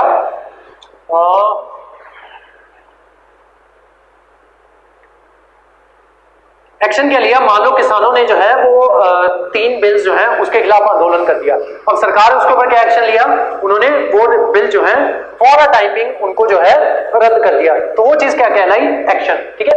अब उस एक्शन जब सरकार लेती है तो वो चीज क्या कहलाती है, उस सरकार की अकाउंटेबिलिटी, ठीक है। सरकार ने अगर वो बिल लिए तो उसका मतलब सरकार जो है वो खुद को अकाउंटेबल ठहरा रही है कि वो पर्टिकुलर बिल्स जो थे वो किसानों के लिए गलत है या ऑल ओवर इंडिया के लिए गलत है, ठीक है। तो वो चीज क्या कहलाती है, अकाउंटेबिलिटी। सेकेंड क्या लिखा हमने, एक्शंस के बाद प्रोडक्ट्स। फॉर एग्जाम्पल गवर्नमेंट की कोई कंपनी है, या फिर हम मानते हैं गवर्नमेंट की कंपनी नहीं, कोई प्राइवेट कंपनी है, ठीक है, या कोई रोड बनाने वाला बिल्डर ही है, ठीक है। तो सरकार ने उसको टेंडर दिया कि तुमने जो है वो रोड बनाना है, ठीक है। अब उस बिल्डर ने रोड बनाया, वो 6 महीने के अंदर ही वो रोड जो है वो खराब हो गया। अब लोगों ने उसके ऊपर जो है क्या कहते हैं आरटीआई बिठा दी कि तुमने कौन कौन सा मटेरियल यूज किया था वो बताओ, ठीक है। अब वो पर्टिकुलर प्रोडक्ट जो है वो खराब निकल आया, तो वो क्या जो है, अगर वो बंदा अपनी गलती मानता है या वो पर्टिकुलर बिल्डर जो है वो ये प्रूफ हो जाता है कि उस पर्टिकुलर बिल्डर ने खराब मटेरियल जो है वो यूज किया था, तो उस पर्टिकुलर प्रोडक्ट क्या था, रोड, तो उसकी अकाउंटेबिलिटी जो है वो किसके ऊपर आई, उस पर्टिकुलर बिल्डर के ऊपर, कि उसने खराब रोड जो है वो बनाया था, ठीक है। तो वो चीज कहलाती है आपकी अकाउंटेबिलिटी प्रोडक्ट के केस में। नेक्स्ट क्या है, डिसीजन। सरकार कोई डिसीजन लेती है या हमारी जुडिशरी कोई डिसीजन लेती है, फॉर एग्जांपल कोई पर्टिकुलर डिसीजन लेती है कि जो है कोई पर्टिकुलर काम जो है वो नहीं होना चाहिए, तो हाई कोर्ट ने क्या बोल दिया कि ये पर्टिकुलर काम जो है वो नहीं होना चाहिए, लेकिन वो चीज जो थी वो गलत थी। वो चीज कहां पे होगी, चैलेंज सुप्रीम कोर्ट ने उसका फैसला जो है, डिसीजन जो है वो बदल दिया। तो यहाँ पे अकाउंटेबिलिटी किस तरीके से आ सकती है, डिसीजंस के बेसिस के ऊपर, ठीक है, कि सरकार कौन सा पर्टिकुलर डिसीजन ले रही है, जुडिशरी कौन सा पर्टिकुलर डिसीजन ले रही है, जो एग्जीक्यूटिव जो है वो क्या पर्टिकुलर डिसीजन ले रही है, उस डिसीजन की अकाउंटेबिलिटी जो है वो किसके ऊपर बनती है, गवर्नमेंट के ऊपर। लास्ट क्या है आपका, पॉलिसीज, ठीक है। ऐसे ही आपकी पॉलिसीज आ गई, कोई पर्टिकुलर पॉलिसी अगर सरकार बना रही है तो उसके लिए अकाउंटेबल जो है वो होनी चाहिए कि हम जो ये पर्टिकुलर पॉलिसी जो है हम ये बना रहे हैं, लोगों के लिए बना रहे हैं। अकाउंटेबिलिटी उन सब चीजों की अकाउंटेबिलिटी किसके ऊपर आती है, गवर्नमेंट के ऊपर, ठीक है। तो लोगों को गवर्न करने का काम किसका होता है, गवर्नमेंट का। तो अकाउंटेबिलिटी किसकी बनेगी, गवर्नमेंट की, ठीक है। तो ये है आपकी accountability, full stop. Next point, the component of accountability, the components of accountability are number 1 answerability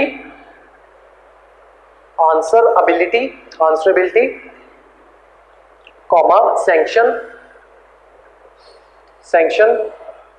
होता है punishment, answerability, sanction comma redress, या इसको लिख लो grievance redressal mechanism. And courtesy culture, and courtesy culture. ठीक है, अब जैसे आपकी कहाँ गया, ट्रांसपेरेंसी दो तरीके की थी, वैसे ही आपकी अकाउंटेबिलिटी जो है ये भी दो तरीके की होती है। सबसे पहले लिखो हॉरिजॉन्टल अकाउंटेबिलिटी, हॉरिजॉन्टल अकाउंटेबिलिटी।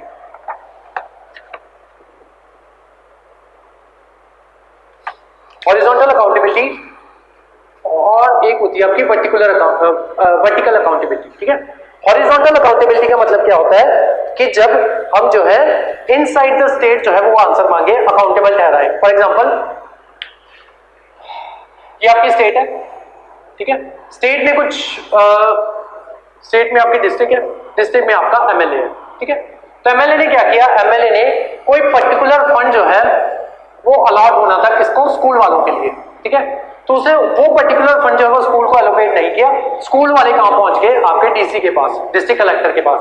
उसको बताया कि हमें ये फंड जो है वो एलोकेट होना था, वो फंड अभी तक हमें जो है वो एलोकेट नहीं हुआ है। ठीक है, अब जनरली जो भी फंड वगैरह आते हैं ना वो डायरेक्ट डीसी के पास आते हैं, लेकिन एमएलए जो होते हैं क्योंकि उनको अपनी वाहवाही लूटनी होती है, तो जो भी गवर्नमेंट जो भी फंड वगैरह भेजती है ना वो डायरेक्ट डीसी को भेजती है। फॉर एग्जांपल ये रियल लाइफ एग्जांपल है, वो बता रहा हूं मैं आपको। क्या हुआ कि यहाँ पे जो ये है आपका सर्व शिक्षा अभियान है, सर्व शिक्षा अभियान है, इन्होंने क्या किया, डीसीज को ये लोग जो है ये पैसे देते हैं कि इस पर्टिकुलर स्कूल में इस चीज की रिक्वायरमेंट है, अगर टॉयलेट्स वगैरह नहीं बने हैं या फिर कोई स्कूल जो है वहां पे एक और क्लासरूम जो है वो बनाना है, तो उसमें उसके लिए जो भी फंड जो आता है वो सर्व शिक्षा अभियान की तरफ से आता है। वो जितना भी करोड़ रुपया, 50 करोड़ जितना भी पैसा उनको देना होता है वो डीसी के अकाउंट में आता है।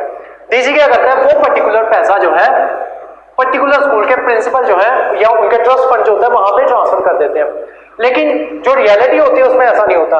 ये पैसा इससे आके ये जो पर्टिकुलर चेक जो आता है वो इससे ये पर्टिकुलर एमएलए वगैरह जो होते हैं वो ले जाते हैं। ठीक है, और जैसे ये 15 अगस्त हो गई, जब भी इनको वहां पे इन्वाइट किया जाता है तो ये पैसा जो है उनको वहां पे जो है वो प्रोवाइड करवा देते हैं। ठीक है, तो ये होता है जो रियल में ऐसे चलता है कि डीसी के अकाउंट में जाता है और डीसी ने जो है वो स्कूल को प्रोवाइड करवाना होता है। लेकिन जो रियलिटी होती है all over India, all over Punjab, जो रियलिटी है वो यही है कि डीसी से वो चेक जो है एमएलए वगैरह जो है वो ले जाते हैं, देन वो ये शो करवाते हैं कि वो पैसा जो है वो मैं दे रहा हूं या मेरी सरकार जो है वो दे रही है। ठीक है, जबकि ऐसा जो है वो नहीं होता। एनी हाउ, तो इस पर्टिकुलर एमएलए से ये स्कूल ये जो बंदा जो है डीसी से ये पर्टिकुलर एमएलए पैसे ले गया और उसने 5 महीने हो गए, 6 महीने हो गए, उसको पैसे जो है नहीं प्रोवाइड करवाए।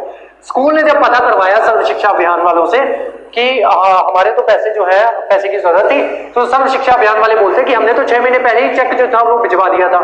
अब ये जो है वो डीसी के पास पहुंचे, तो डीसी ने बोला कि मेरे पास चेक आया था 6 महीने पहले ही, यस मेरे पास चेक आया था, लेकिन मेरे से वो एमएलए जो है वो ले गया है। अब वो एमएलए के पास जाते हैं कि हमें वो चेक जो है वो उसकी जरूरत है, तो एमएलए उसको ना टाल रहा है कि हाँ मैं दे देता हूँ, प्रोवाइड करवा देता हूँ। ये वापस डीसी के पास आते हैं। डीसी इनको क्या कहता है, आप ऐसे करो सोशल ऑडिट करवा दो उसका, कि इतने पैसे जो है वो हमारे पास आने चाहिए थे, हमने वहां पे पता करवाया, हम पैसे जो है वहां से चल पड़े, लेकिन 6-7 महीने हो गए हमारे पास नहीं पहुंचे। ठीक है, जैसे ही ये सोशल ऑडिट जो है वो करवाया जाएगा तो वैसे ही एमएलए के सर के ऊपर गाज जो है वो आ जाएगी, तो वो पैसे जो है वो प्रोवाइड करवा देगा उनको। अब ये सारी चीजें हुई कैसे, सब कुछ स्टेट के अंडर हुई। ठीक है, एक पर्टिकुलर लेवल के ऊपर हुई। ठीक है, डीसी जो है वो भी आपकी स्टेट का पार्ट है, स्कूल जो है वो भी आपकी स्टेट का पार्ट है, सर्व शिक्षा अभियान जो पॉलिसी थी वो भी स्टेट के अंदर ही आती थी, एमएलए जो है वो भी स्टेट का पार्ट है। सब कुछ एक ही लेवल फील्ड पे हुआ, विद इन द स्टेट हुआ, तो वो कौन सी अकाउंटेबिलिटी बनी आपकी, हॉरिजॉन्टल अकाउंटेबिलिटी। ठीक है, तो ये कहलाई आपकी हॉरिजॉन्टल अकाउंटेबिलिटी। हॉरिजॉन्टल अकाउंटेबिलिटी क्या होती है, inside the state, accountability inside the state. ठीक है, दूसरी होती है आपकी वर्टिकल अकाउंटेबिलिटी, ये होती है आपकी outside the state. For example media जो है वो इससे बाहर है, स्टेट से बाहर है। ठीक है, या फिर आपकी सिविल सोसाइटीज जो है वो स्टेट से बाहर है, एनजीओ जो है वो स्टेट से बाहर है। अगर ये लोग इस पर्टिकुलर एनजीओ के पास जाते और ये एनजीओ इससे अकाउंटेबिलिटी मांगता, स्टेट से अकाउंटेबिलिटी मांगता, वो चीज आपकी कौन सी हो जाती, वर्टिकल अकाउंटेबिलिटी। ठीक है, कि स्टेट के बाहर के लोगों ने स्टेट से जवाब मांगा, वो कौन सी अकाउंटेबिलिटी हो गई, वर्टिकल अकाउंटेबिलिटी। ठीक है, जब स्टेट के विद इन के लोग, state with in the state जब अकाउंटेबिलिटी मांगी जाए तो वो आपकी हॉरिजॉन्टल अकाउंटेबिलिटी होगी। जब आउटसाइड द स्टेट से अकाउंटेबिलिटी मांगी जाए या स्टेट एनजीओ से अकाउंटेबिलिटी मांगे कि तुम्हारे यहाँ पे ये कोई ट्रस्ट फंड जो है वो चल रहा है, उसमें इलीगल तरीके से पैसे आ रहे हैं, या वो पैसे जो आ रहे हैं वो हमें शो करवाओ कैसे आ रहे हैं, तो स्टेट ने अपने बाहर जाके, स्टेट से बाहर जाके किसी से अकाउंटेबिलिटी मांगी, उस पर्टिकुलर ट्रस्ट फंड से अकाउंटेबिलिटी मांगी, तो वो कौन सी अकाउंटेबिलिटी आ गई? Vertical accountability. ठीक है, जब state with in the state रह के काम करे हॉरिजॉन्टल अकाउंटेबिलिटी, जब स्टेट से कोई बाहर से सवाल पूछे आउटसाइड द स्टेट, या स्टेट अपनी आउटसाइड जो है वो सवाल पूछे, वो कौन सी आपकी वर्टिकल अकाउंटेबिलिटी। ठीक है, लिख लो अकाउंटेबिलिटी हमने लिख लिया है सारा। आगे क्या लिखना है? हॉरिजॉन्टल अकाउंटेबिलिटी, इसमें लिखो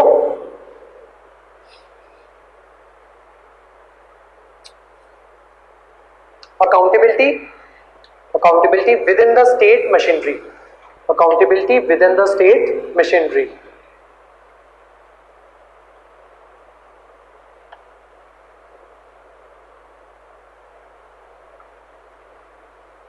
दूसरा लिखो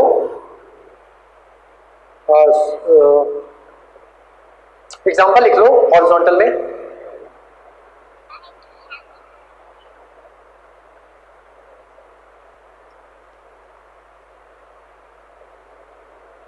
Executive is accountable to legislature.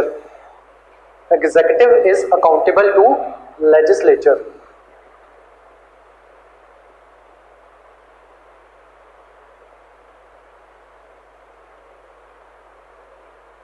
Next देखो vertical accountability।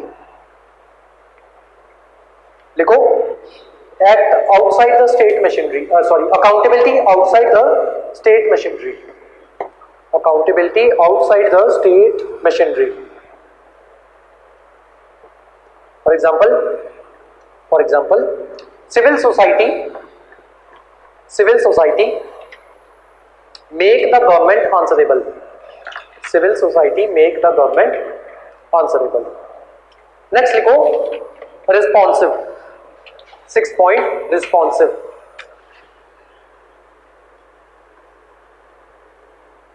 ठीक है, ऐसा नहीं होना चाहिए कि आप जो है सरकार से सवाल पूछो, सरकार जो है चुपचाप बैठी रहे। ठीक है, सरकार को जो है वो रिस्पॉन्सिव जो है अगर वो होगी तभी वो गुड गवर्नेंस के अंदर आएगी। ठीक है, कि आप कुछ सवाल पूछने गए हो, आपको बोल दिया जाए कि यहाँ से पूछ लो, देन वो बोले वहां से पूछ लो। ठीक है, आपको कोई रिस्पॉन्स ही ना मिले, वो चीज जो है वो गुड गवर्नेंस का एग्जाम्पल जो है वो नहीं होगी।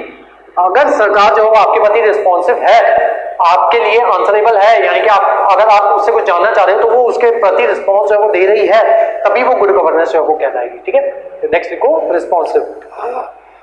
देखो good governance require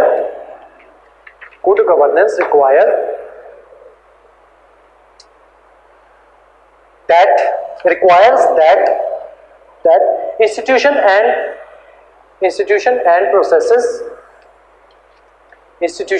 processes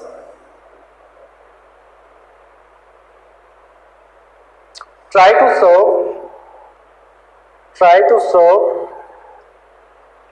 all stakeholders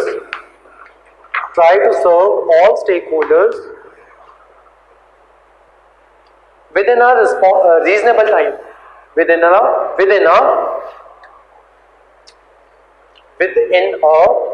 reasonable time frame,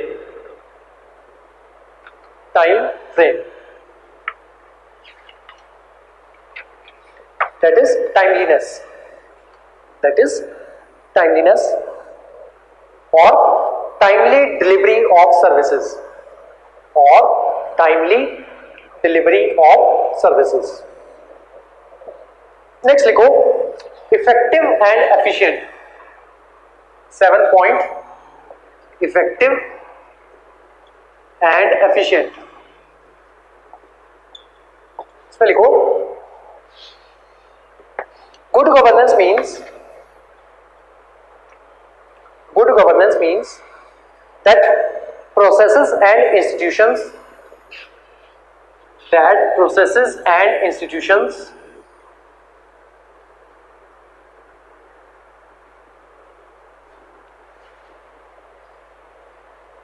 produce results produce results into the optimum use of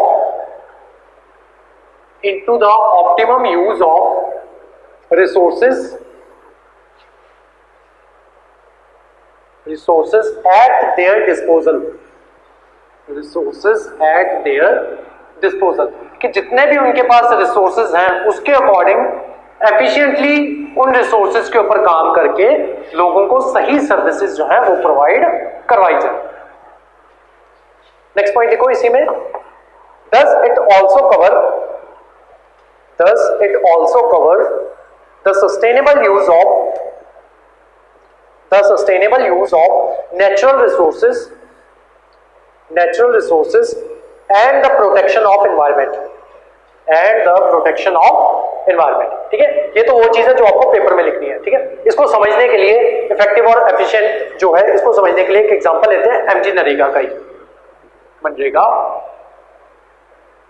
ठीक है। इसमें क्या हुआ कि इन्होंने बोला कि 10 करोड़ लोग जो है, यूथ जो है उसको एम्प्लॉयमेंट जनरेट होगी, इस वजह से उन्होंने सरकार से 100 करोड़ रुपया जो है वो मांगा, ठीक है। अब उन्होंने 10 के 10 करोड़ लोगों को जो है वो एम्प्लॉयमेंट वो प्रोवाइड करवा दी, ठीक है। अगले साल उन्होंने क्या बोला कि हम जो है वो 15 करोड़ लोगों को जो है एम्प्लॉयमेंट प्रोवाइड करवाएंगे, उसके लिए हमें 150 करोड़ जो है वो चाहिए, ठीक है। अब पहले क्या होता था, पहले की सरकारें जो होती थी, क्या बहुत पहले तक जब ये सारी चीजें जो है गुड गवर्नेंस जो है वो आपकी स्टार्ट नहीं हुई थी, या अदरवाइज भी पहले क्या होता था कि सरकार जो है वो पैसे मांग लेती थी कि 10 करोड़ लोग जो है उसको एम्प्लॉयमेंट करवानी है, प्रोवाइड करवानी है, तो उसके लिए 100 करोड़ जो है वो चाहिए, ठीक है। और अगले साल हमें जो है अपना जो है ये टारगेट जो है वो थोड़ा सा उसको बढ़ा देते थे कि 50% से उन्होंने टारगेट जो है वो अपना इंक्रीज कर दिया, और उतने ही % से उन्होंने पैसे भी जो है वो इंक्रीज कर दिए, ठीक है।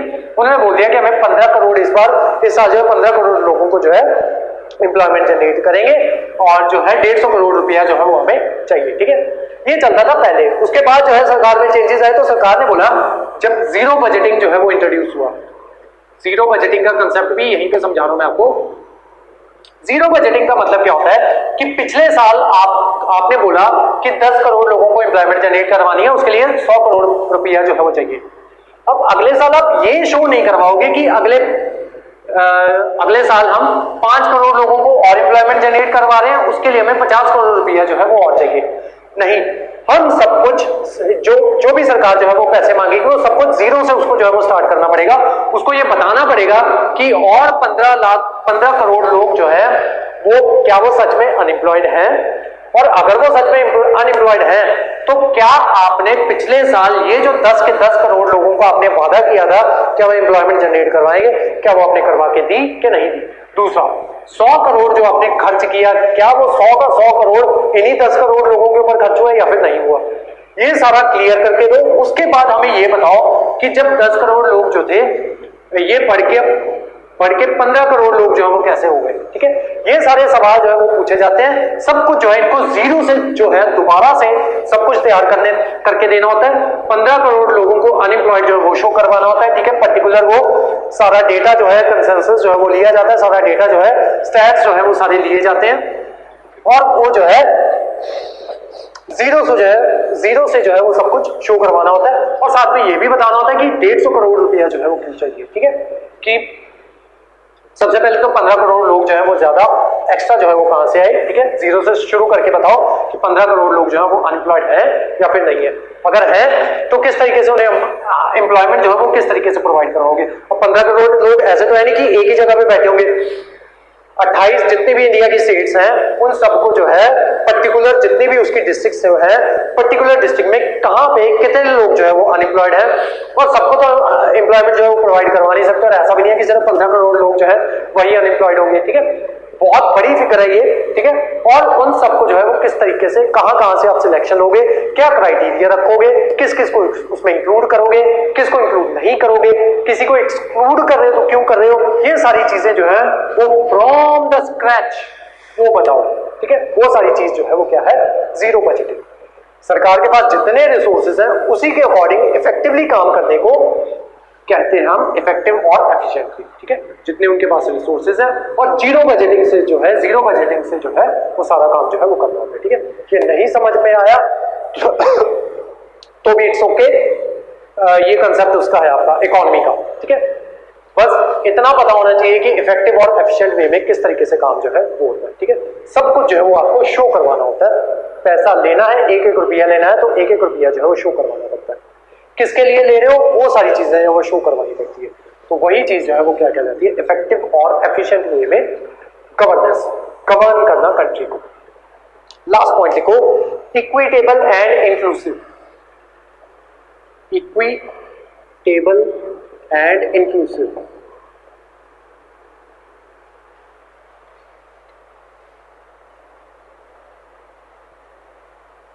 लिखो, a society's well-being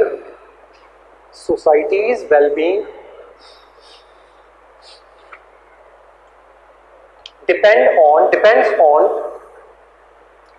on ensuring that all its members have a stake in governance process,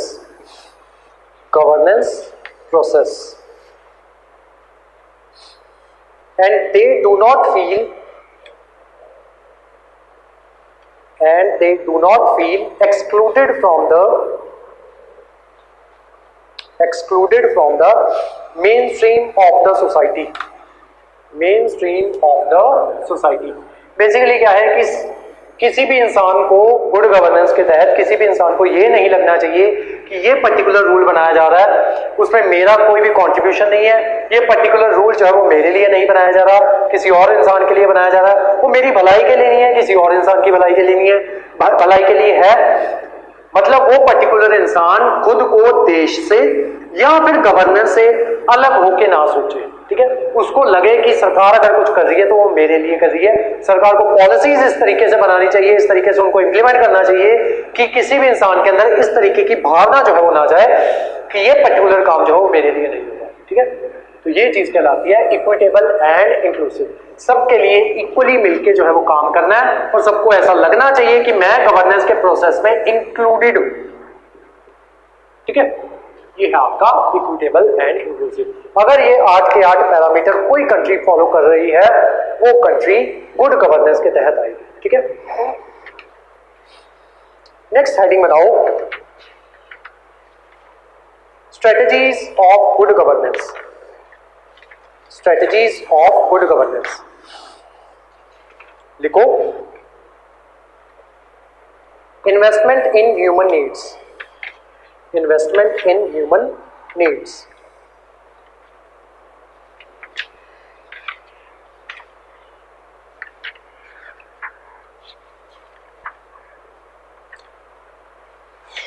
Second point, provision of social safety nets,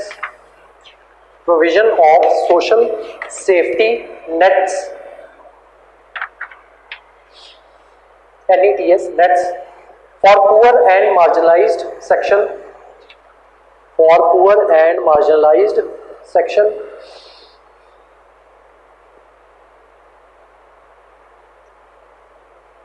next लिखो, strengthening state institutions,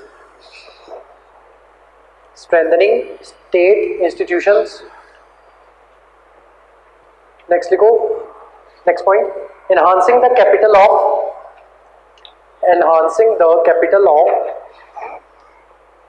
civil services through appropriate reforms, next point, forming alliances,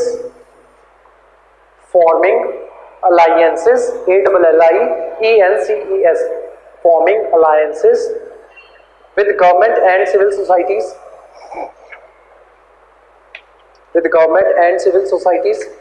next point, evolving a new framework for government business cooperation,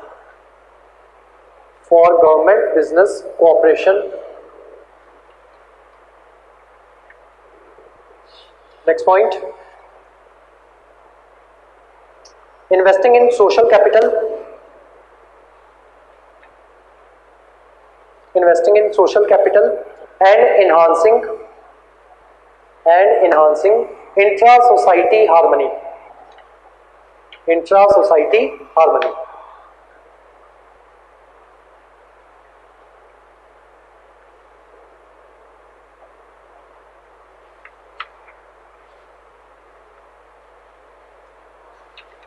next लिखो, next आपका ये है indicators of good governance.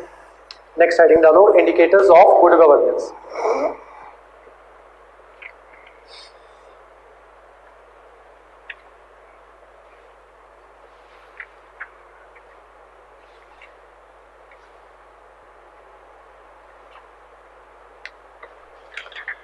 लिखो, the worldwide governance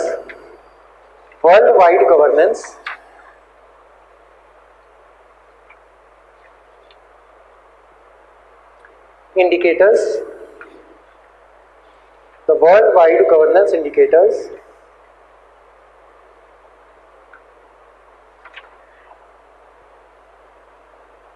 project by worldwide ranks more than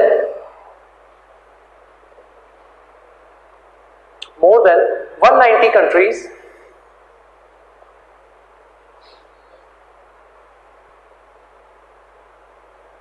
and 6 indicators of governance. 6 indicators of governance. लिखो, para change. 6 indicators are number 1 voice and accountability. ठीक है, voice and accountability का मतलब क्या है? लोग अपनी आवाज उठा सकें. ठीक है, लोगों के पास इतनी लिबर्टी हो कि अपना फ्रीडम ऑफ एक्सप्रेशन जो है वो रख सके, अपने एक्सप्रेशन जो है वो सामने रख सके, और सरकार जो है वो अकाउंटेबल हो. ठीक है, पहला इंडिकेटर ये हो गया. Second indicator political stability and absence of violence. ठीक है, पर्टिकुलर देश जो है वहां पे पॉलिटिकल स्टेबिलिटी हो, यानी कि ऐसा ना हो कि हर साल जो है सरकार जो है वो बदलती जा रही है. ऐसा नहीं होना चाहिए. पॉलिटिकली स्टेबल देश जो है वो आपका स्टेबल होना चाहिए. दूसरा, एब्सेंस ऑफ वायलेंस, आपके देश में वायलेंस जो है वो नहीं होनी चाहिए. ये है आपका सेकंड इंडिकेटर. थर्ड लिखो, गवर्नमेंट एफिशिएंसी. आपकी सरकार जो है, गवर्नमेंट जो है वो एफिशिएंट होनी चाहिए. ठीक है, किस तरीके से? लोगों को रोजगार प्रोवाइड करवाने के लिए, उस देश के रिसोर्सेज को सही तरीके से यूज करने के लिए. रिसोर्सेज में इंसान भी आते हैं, जिसमें एम्प्लॉयमेंट जो है वो आती है, जो कि आपके ह्यूमन रिसोर्सेज जो है वो बनते हैं. आज इंडिया में ह्यूमन रिसोर्सेज जो है, जो यूथ पॉपुलेशन जो है वो सबसे ज्यादा है, लेकिन वो होने के बावजूद भी हमारे देश में अनएम्प्लॉयमेंट इतनी ज्यादा है कि हम जो है अपने यूथ का फायदा ही नहीं उठा पा रहे हैं. जो हमारे पास ह्यूमन रिसोर्सेज है, हम उसका फायदा ही नहीं उठा पा रहे. उनका जो पोटेंशियल जो है, उसको हम जो है वो एक्सप्लॉइट या यूज जो है वो नहीं कर पा रहे. ठीक है, थर्ड है गवर्नमेंट एफिशिएंसी. फोर्थ लिखो, रेगुलेटरी क्वालिटी. जो रेगुलेशंस लोगों के ऊपर लगाई जाए वो क्वालिटी बेसिस जो है, क्वालिटी बेस्ड जो है वो होनी चाहिए. ऐसे नहीं कि बिना वजह पे हम बेमतलब की रेगुलेशन जो है वो लगा दें कि किसी इंसान के पास जो है कुछ भी बोलने का अधिकार नहीं होना चाहिए, सरकार के खिलाफ ना वो बोल सके, तो उसके ऊपर रेगुलेशन जो है वो बना के वो लगा दी जाए. वो चीजें जो है वो नहीं होनी चाहिए. ठीक है, रेगुलेटरी क्वालिटी. फिफ्थ लिखो, रूल ऑफ लॉ. कि रूल ऑफ लॉ जो है वो सबके लिए सेम जो है वो होना चाहिए. ठीक है, रूल ऑफ लॉ. 6 लिखो, कंट्रोल ऑफ करप्शन जो है देश में कम से कम जो है वो होनी चाहिए. अब ऐसा नहीं है कि अमेरिका जैसा देश है, इतना ज्यादा डेवलप्ड है, तो वहां पे करप्शन जो वो नहीं होती होगी, लेकिन कंट्रोल्ड वे में करप्शन जो है वो होनी चाहिए. ठीक है, करप्शन एकदम से खत्म जो है वो नहीं हो सकती, कंट्रोल किया जा सकता है उसको. नेक्स्ट लिखो, बैरियर्स टू गुड गवर्नेंस. लिखो, number 1, attitudinal problem of civil servants.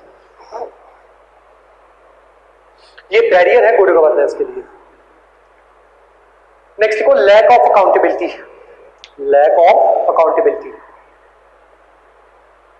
Next लिखो, रेड टेपिज्म. नेक्स्ट लिखो low awareness of rights and duties of citizens.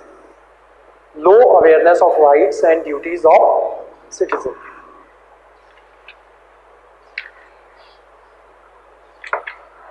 और इसी के साथ आपका गवर्नेंस का टॉपिक जो है वो खत्म हो जाता है। ठीक है, कल की क्लास होगी उसमें हम सिटीजन चार्टर जो है उससे स्टार्ट करेंगे और ऑडिटिंग जो है वो कल ही स्टार्ट करके मोस्ट प्रोबेबली नहीं, कल चार्टर ही करेंगे और जो परसों जो है चार्टर करना है। और हमने सेवोत्तम मॉडल जो है गवर्नेंस में काफी ज्यादा फेमस है, इसके ऊपर भी डायरेक्ट क्वेश्चन जो हुआ जाता है, कल वो कवर करेंगे।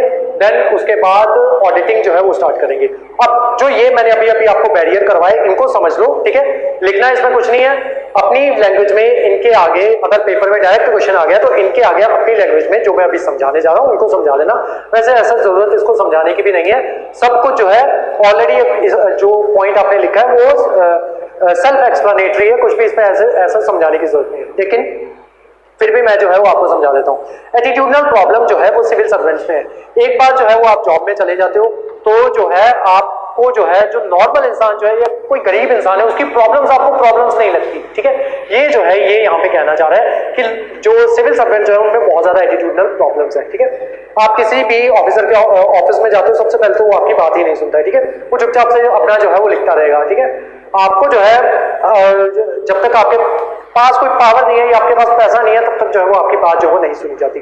तो सबसे पहला गुड गवर्नेंस के लिए बैरियर जो है यही है कि जो सबसे लोएस्ट लेवल पे जो बंदा जो है जो अपना सिविल सर्वेंट है जिसने आपकी बात सुननी है, जिसने गवर्नेंस को जो है वो आगे बढ़ाना है, गवर्नेंस को गुड गवर्नेंस की ओर लेके जाना है, वही आपकी बात जो है वो नहीं सुनता है। ठीक है, तो सबसे पहले तो एटीट्यूडनल प्रॉब्लम है सिविल सर्वेंट्स की। Second, lack of accountability, accountable ही नहीं है कोई बंदा। ठीक है, ये जो है रूल जो है वो अपनी मर्जी से जो है बना दिए जाते हैं, तो उसके लिए अकाउंटेबिलिटी जो है वो भी चाहिए होती है,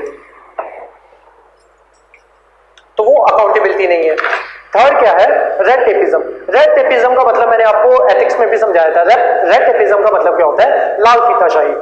इसको आप ब्रैकेट में लाल फीताशाही भी लिखो। ठीक है, और अपने पेपर में एज सच स्पेशली मेंशन भी करके आना। ठीक है, लाल फीताशाही मतलब क्या होती है कि मान लो अगर आपको कोई भी अपनी फाइल जो है वो साइन करवानी है, कोई भी फाइल है, फॉर एग्जांपल आपने लाइसेंस ही बनवाना है।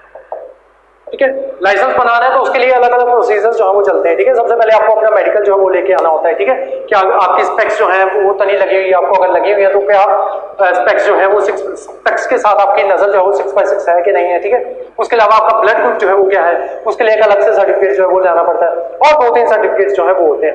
अब इतना काम करवाने के बाद आप अगले बंदे के पास जाते हो जो क्लरिकल लेवल पे बैठा होता है, वो देखता है फाइल, एक दो बार देखता है। ठीक है, देखता है कि हाँ यहाँ पे जो है ये चीज जो है ये कमी है, देन फिर आपको जो है वो वापस भेज दिया जाता है। देन आपकी फाइल जो है 2-3 बार आप चक्कर फिर लगाते हो, आपकी फाइल यहाँ पे जो है वो क्लियर हो जाती है।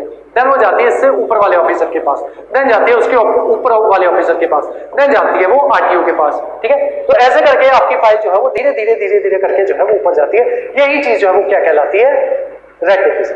ठीक है, कि कोई काम था, सिंपल सा काम था कि आपका लाइसेंस जो है वो बन जाता है। ठीक है, एक ही विंडो पे बिठाओ। ठीक है, वहीं पे अपना ब्लड ग्रुप जो है आप उसका सर्टिफिकेट लेके जाओ, उसको वहां पे दिखाओ। ठीक है, और ये भी ना करो, आप क्या करो, सब कुछ जो है उसको वहां पे क्या कहते हैं, जो आपकी ये जो है वेबसाइट जो है वो एक पर्टिकुलर पोर्टल जो है वो बना दो, वहां पे बंदा जो है खुद से अपनी लाइसेंस की फाइल जो है उसको अप्लाई करे, जो जो डॉक्यूमेंट्स चाहिए वो लाके जो है वहां पे स्कैन करके अपलोड कर दे।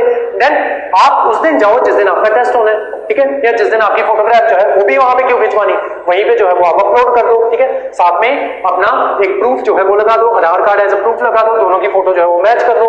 ठीक है, फोटो जो है वो मैच हो गई और सिंपल आप उसी दिन जाओ जिस दिन आपका टेस्ट होना है। ठीक है, एक चक्कर लगा, आपका सारा काम जो है वो एक ही सिंगल प्रोसेस में जो है ज्यादा से ज्यादा ये सारा फॉर्म भरने में 1.5 घंटा जो है वो लग जाएगा एट मैक्स। ठीक है, और एक दिन जो है वो आपका ये जो आपका ब्लड सर्टिफिकेट जो है वो लेने में लग जाएगा, और इससे ज्यादा काम जो है वो क्या चाहिए। सारा कुल मिला के ये टोटल 3 दिन का प्रोसेस है। ठीक है, और 3 दिन जो है वो सिर्फ और सिर्फ ब्लड ग्रुप वाला जो टेस्ट जो होता है वही वाले चक्कर जो है ये क्लर्क की जो है वो आपकी वो लगवा देता है। ठीक है, तो ये चीज जो है, ये रेड टेपिज्म जो है, इस वजह से आपके काम जो है वो डिले होते हैं, और यही एक बैरियर है गुड गवर्नेंस की। फाइल जो है वो ऊपर जाती है, धीरे धीरे करके जो ऊपर जाती है, और हर जगह पे जो है वो रिश्वत जो है वो देनी पड़ती है।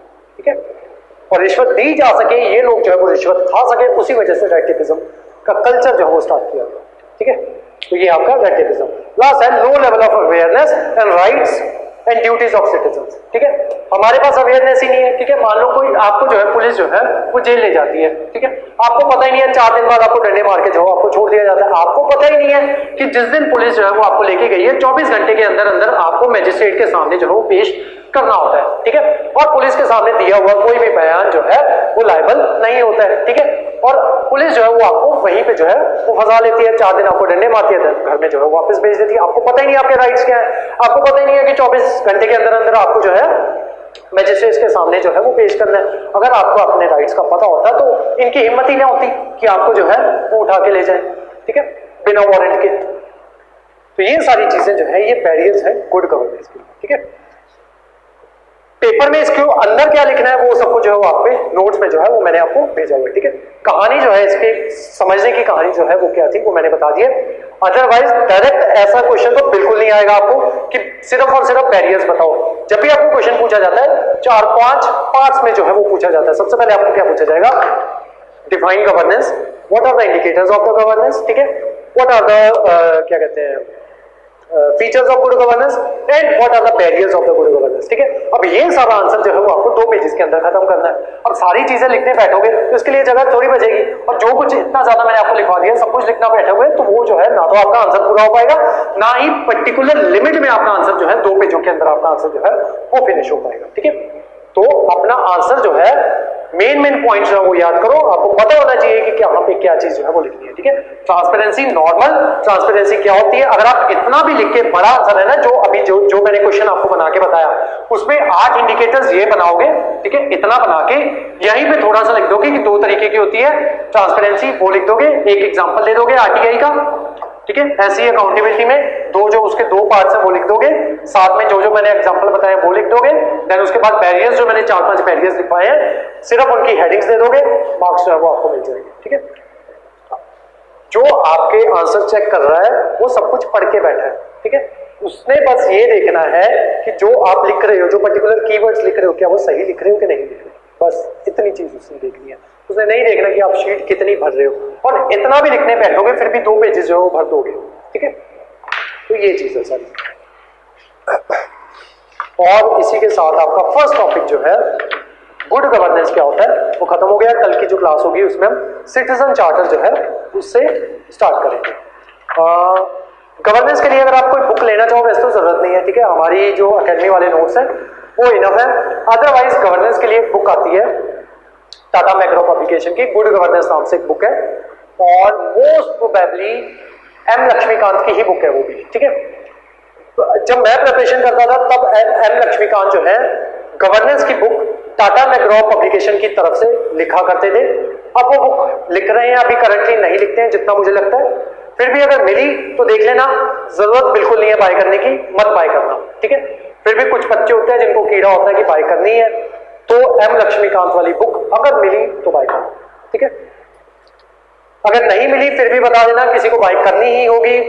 मैं दोबारा से कह रहा हूं जरूरत नहीं है बाय करने की। ठीक है, कंफ्यूज हो जाओगे उसमें। ठीक है, हमारे नोट्स जो है, जितने मैं नोट्स आपको बनवा रहा हूं, और मैं प्रिंटेड नोट्स जो है जो हमारे स्टूडेंट्स हैं उनको वो भी प्रोवाइड करवाए जाएंगे, मोर देन इनफ है। ठीक है, उससे बाहर पेपर नहीं आएगा।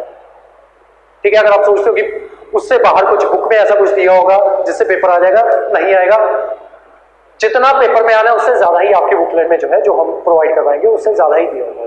ठीक है, तो बुक बाय करने की जरूरत नहीं है। अगर किसी को करनी है एम लक्ष्मीकांत वाली ढूंढ लेना, टाटा मैक्रो पब्लिकेशन की नहीं मिली तब भी बता देना, मैं कोई और बुक जो है वो बता दूंगा। ठीक है, मैंने एम लक्ष्मीकांत वाली बुक पढ़ी थी। ठीक है, तो आज की जो हमारी क्लास थी वो यहीं तक थी। कल की क्लास में हम सिटीजन चार्टर से अपनी क्लास जो है वो स्टार्ट करेंगे। Thank you so much.